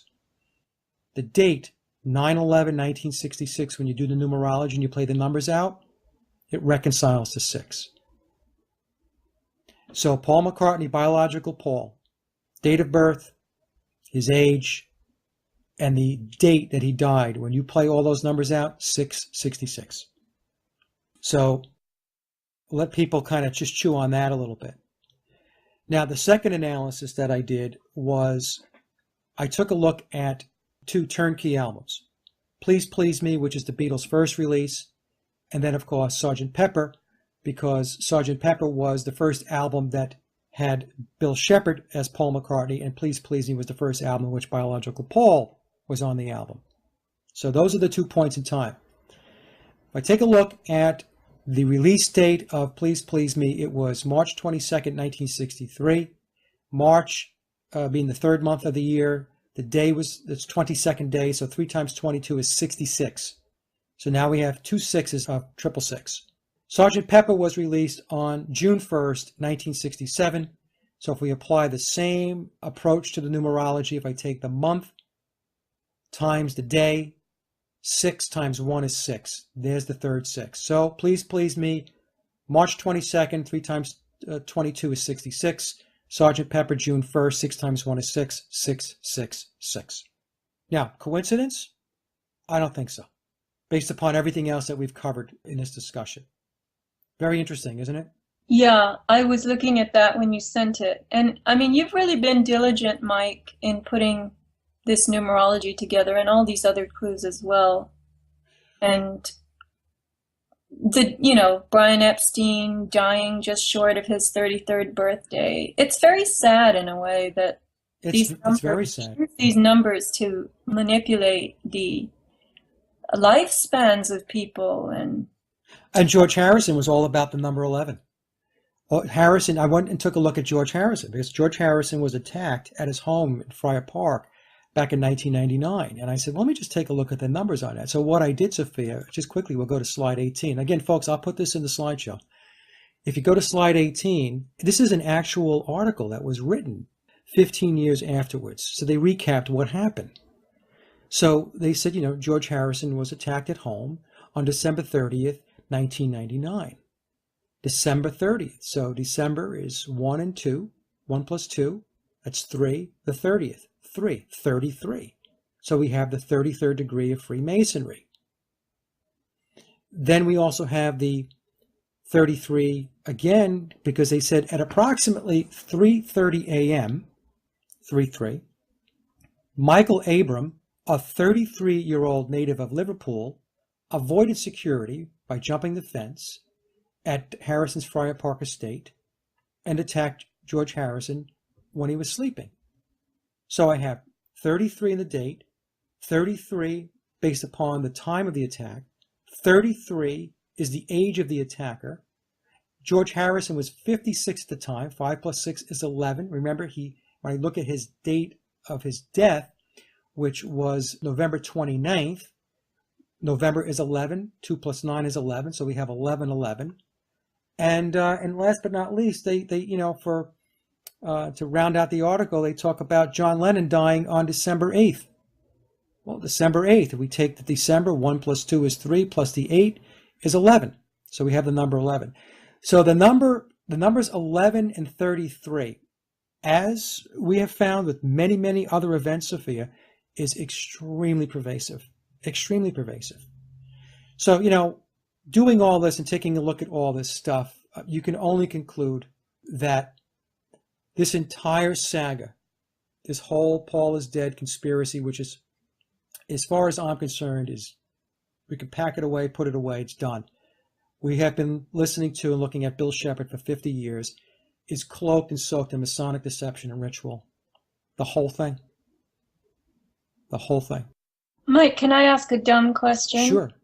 Why did Harrison get attacked at home at age 56 by a 33-year-old and so forth? Was it an intention to take him out of this life, or just scare him and keep him in line, or what? Because this looks like, with all the numbers you just gave us, it looks like it wasn't just, some guy who said, oh, I think I'll go down the road and do this. I think that, I'll give you my opinion on this. It's really not covered in the book. I believe that both he and John Lennon breached the Masonic oath or obligations, if you will. And let me explain why. We'll work with George first. George was becoming more and more open, calling him Fall, calling him Beetle Bill. And the problem with that is, it's one thing to put clues in your albums and have people kind of like wonder and ponder. And then when you're asked about it, because the Beatles were asked about it, they denied it. They just said, it's crazy. I didn't say that. Oh, you're reading into things. Oh, it just happened to play out that way. But when you start talking about it, so I think that it's possible that George Harrison had just gotten completely fed up with the whole thing. And he started to be more vocal about it. And that's something he shouldn't have done in the eyes and the minds of the people that are controlling this, right? So I think they were sending him a little wake-up call. Shut your mouth. Shut your mouth. Lennon, on the other hand, started his backpedaling on this whole thing when he returned his MBE, because the Beatles had received their MBEs from the Queen. And I think 2 or 3 years after he had received his, he put it in an envelope and he mailed it back to the Queen and said, thank you, but no thank you. And then he had become a tremendous, tremendous thorn in their side with the whole... What's an MBE again? Oh, that's the Order of the British Empire. It's rewarding contributions to the arts and sciences, work with charitable and welfare organizations and public services outside the civil service. Basically what it is, it's service to the crown. You're doing a good job, boys. Doing a good job. Yeah.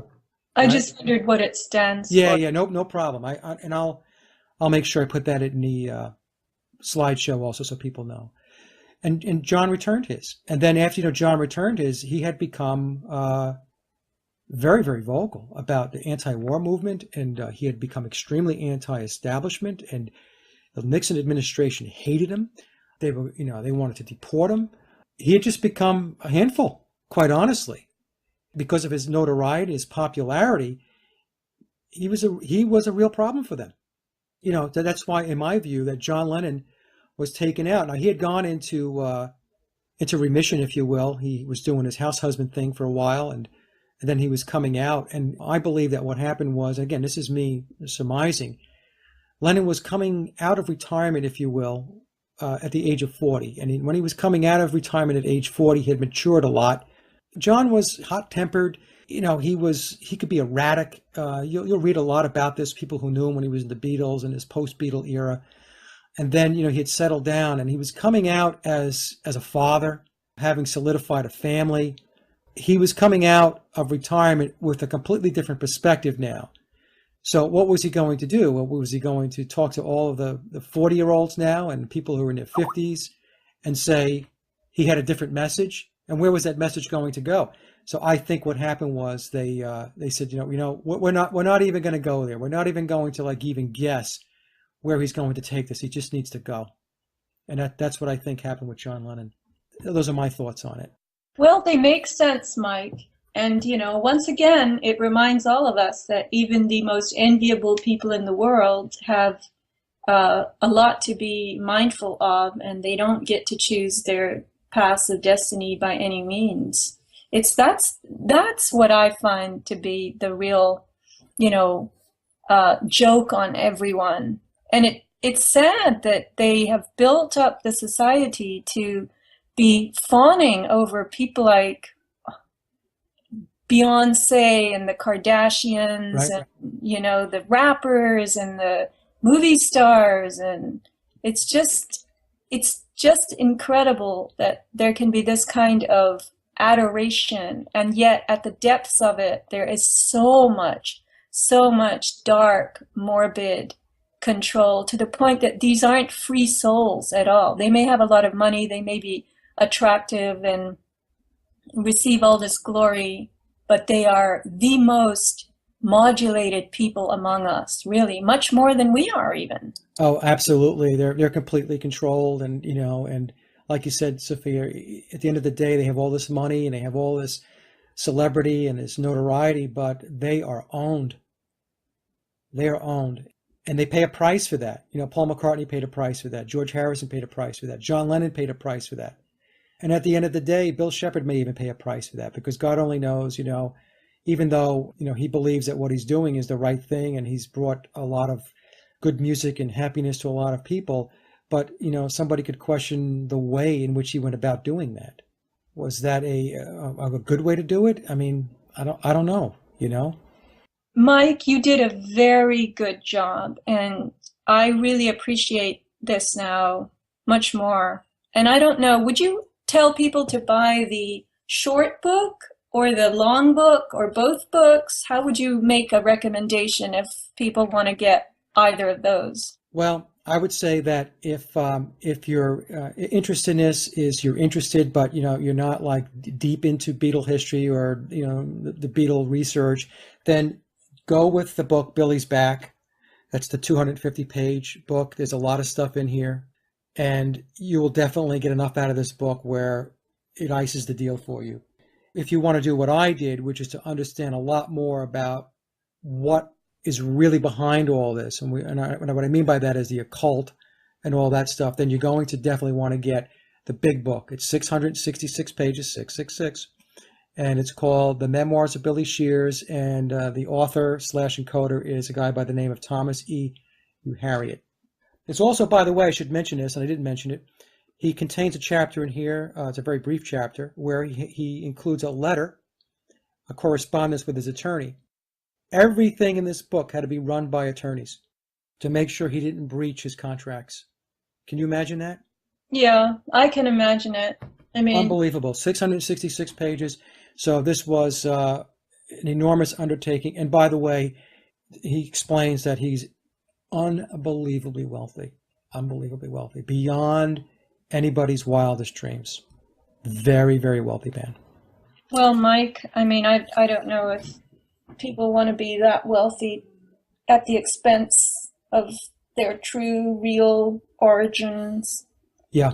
We live very different lives than these people, and I think we should be grateful for our lives. We have a lot more semblance of us left to us to do what we want with, even though we don't live in a free world by any means, etc., etc. But would you like to be Billy Shears or William Shepard or anyone like that? Would you like to have been John Lennon, George Harrison, Ringo Starr? I mean, who wants to be these people? Right. What's displayed on the outside is so far away from what's really going on internally in the inner circle. Think about it. Ringo hasn't said boo. He can't. I mean, he can't. Can you imagine every day? I mean, he knows, obviously he knows the score. And he's got two former friends that are dead. And another guy that's been an imposter for 50 years. That's it. Do your thing. They're famous for a sham. That's really what it boils down to. They're famous for a sham. They went down in history for participating in this huge sham. Now, come on. That's how I see it. I have to tell you, Sophia, that I saw it the same way. I try to, get my head wrapped around the aspect that the music was still the music. It's great music. There's no doubt about it. Unbelievable music. But I keep going back to, but how did it get there? What was the mechanism? Like I mentioned before, what was the engine that drove this? And that's where, I just shake my head. It made me realize that, you and I have talked about this many times offline too, that just about everything that's worth knowing is a lie. And even the things that maybe bring you joy in life, or things that make you happy, or, when you really understand, or if you bother to understand how those things were created and how it is that they are, it can be extremely disturbing. I don't want to end on a bummer note here. I don't want to be a Debbie Downer, but those thoughts crossed my mind. Well, I'll just say something, this little story from my childhood. I think I was about 11 or 12, and I just had my piano lesson, and I had a kind of advanced level of piano. I had a teacher from a conservatory, and he was a real classical musician and pianist, and this is what he did. This was his life. And I was not into classical music as much because I was young, but I knew this is what I had to learn, this is what I had to practice. So no sooner had he gotten up out of his chair and he was leaving, I jumped up and I put on Let It Be by the Beatles. And it was the Let It Be album with that song, and it starts out with chords of the piano, right? Right. And I was happy to hear it because this represented more my kind of music, and my piano teacher just turned around and looked at me and made this most awful face. My mother was there, and he said, "That is terrible music." Oh, and that stayed with me forever. So I was never a Beatles fan because of the look on his face. So there you go. It's not great music according to some. Yeah, I know. I have delved into the Beatle music, the actual craftsmanship of the songwriting and stuff like that, and the engineering aspects of it, the production, George Martin's part in it and everything else. It taught me everything that I know today, I want to say, about songwriting. And it certainly was, the Beatles were the reason why I picked up a guitar. There's no doubt about it. I remember as a kid going to go see Yellow Submarine in 1968 in a movie theater on Long Island, and I was 9 years old. So after reading this, it's a little bit of a shock.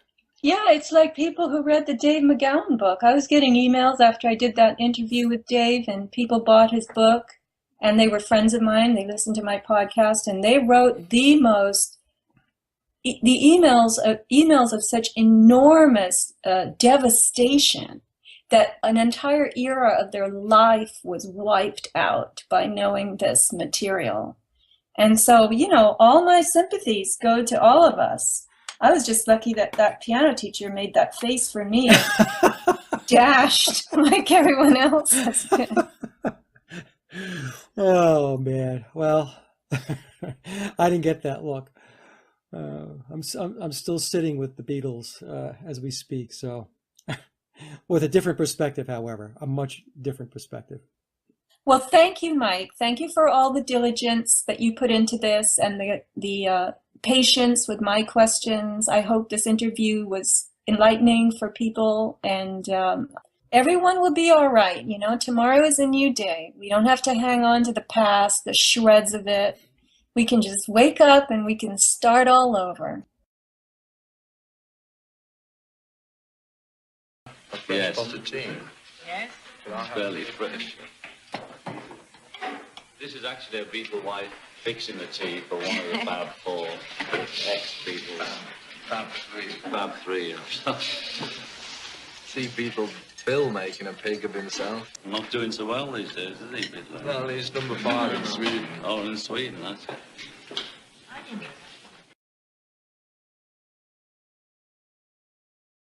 It's hard for Australians, I'm sure, when you think of the Beatles' tours to Australia, it's hard for an Australian to believe that you three guys who remain don't get on. We all have concepts of each other, you know? I don't expect you to go into the finances of it, the details, but is it really, you know, a question over $1 million or $100 million? Is that the sort of thing? It's not really to do with anything like that. It's the personal problem Paul had, which was not actually his problem, it was mine and Ringo, because of what the history should show. As soon as we do that, Paul will be free of any problem he may have of us, because I don't have time to screw around anymore, you know? You know, William. You know, William. You know, William.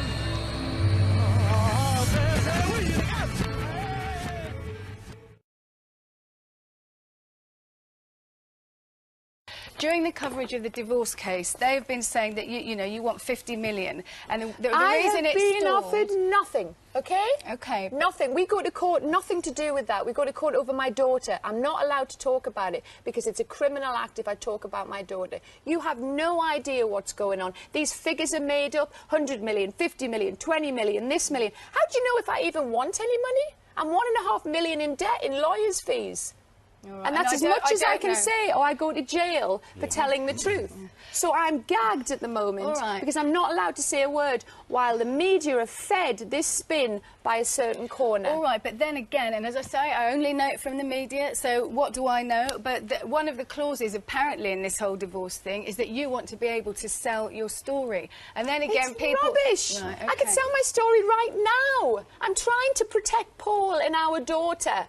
I am trying, and I'm being pushed to the edge. You know why I've left you. Protect me, and I will say nothing. Something so awful happened. Someone I'd loved for a long time, I found out, had betrayed me immensely, and I don't mean infidelity or anything like that. Like, beyond belief.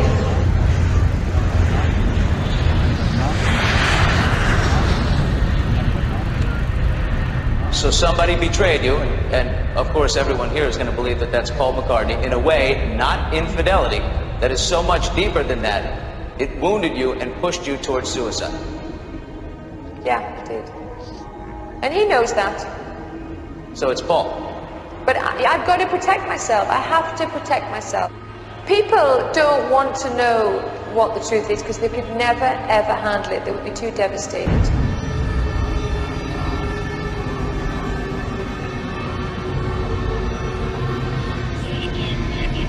Legend went that Paul he did die.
In toward the end of the 60s, is that when the rumors about you being dead surfaced? Do you remember that? Do you remember how that started? What were your feelings about that? What happened? Yeah, my feeling. Yeah, no, what happened was we did a cover for a record called Abbey Road, and we... See, even the cover gets applause. So, yeah, and the idea was to walk across the crossing, and I showed up that day with sandals, flip-flops, and so it was so hot that I kicked them off and walked across barefooted. So this started some rumor that because he was barefooted, he's dead. I couldn't see the connection myself. No, I don't. It seems like a long, slow, difficult death. Being barefooted will kill you. Scorched feet. And what do you? How do you manage something like that? Because it was a global rumor, and yeah. I mean, you know, I just laughed at it and knew it was just because of the fame and the craziness. It was an American DJ, so you guys are to blame. Yeah. Not you personally, but no, the thing is, you know, I just laughed it off, but it was a little bit strange because people did start looking at me like, right. Is it him or a very good double? Well, that was the idea. That was the other part of it, that there was a guy who looked like you taking your place. No, well, this is him. Yeah.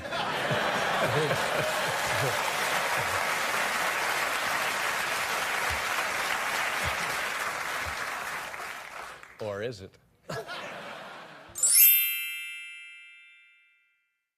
Hi, this is Sophia, encouraging you to visit my online store, avatarproducts.com, where you will find a wonderful thing called magnesium cream. Magnesium is a mineral we desperately need due to the fact that it alkalinizes our blood and, another bonus, it relaxes muscles. So all you athletes or computer addicts with workout soreness or stiff necks, use a little magnesium cream on a regular basis and feel the kinks getting looser.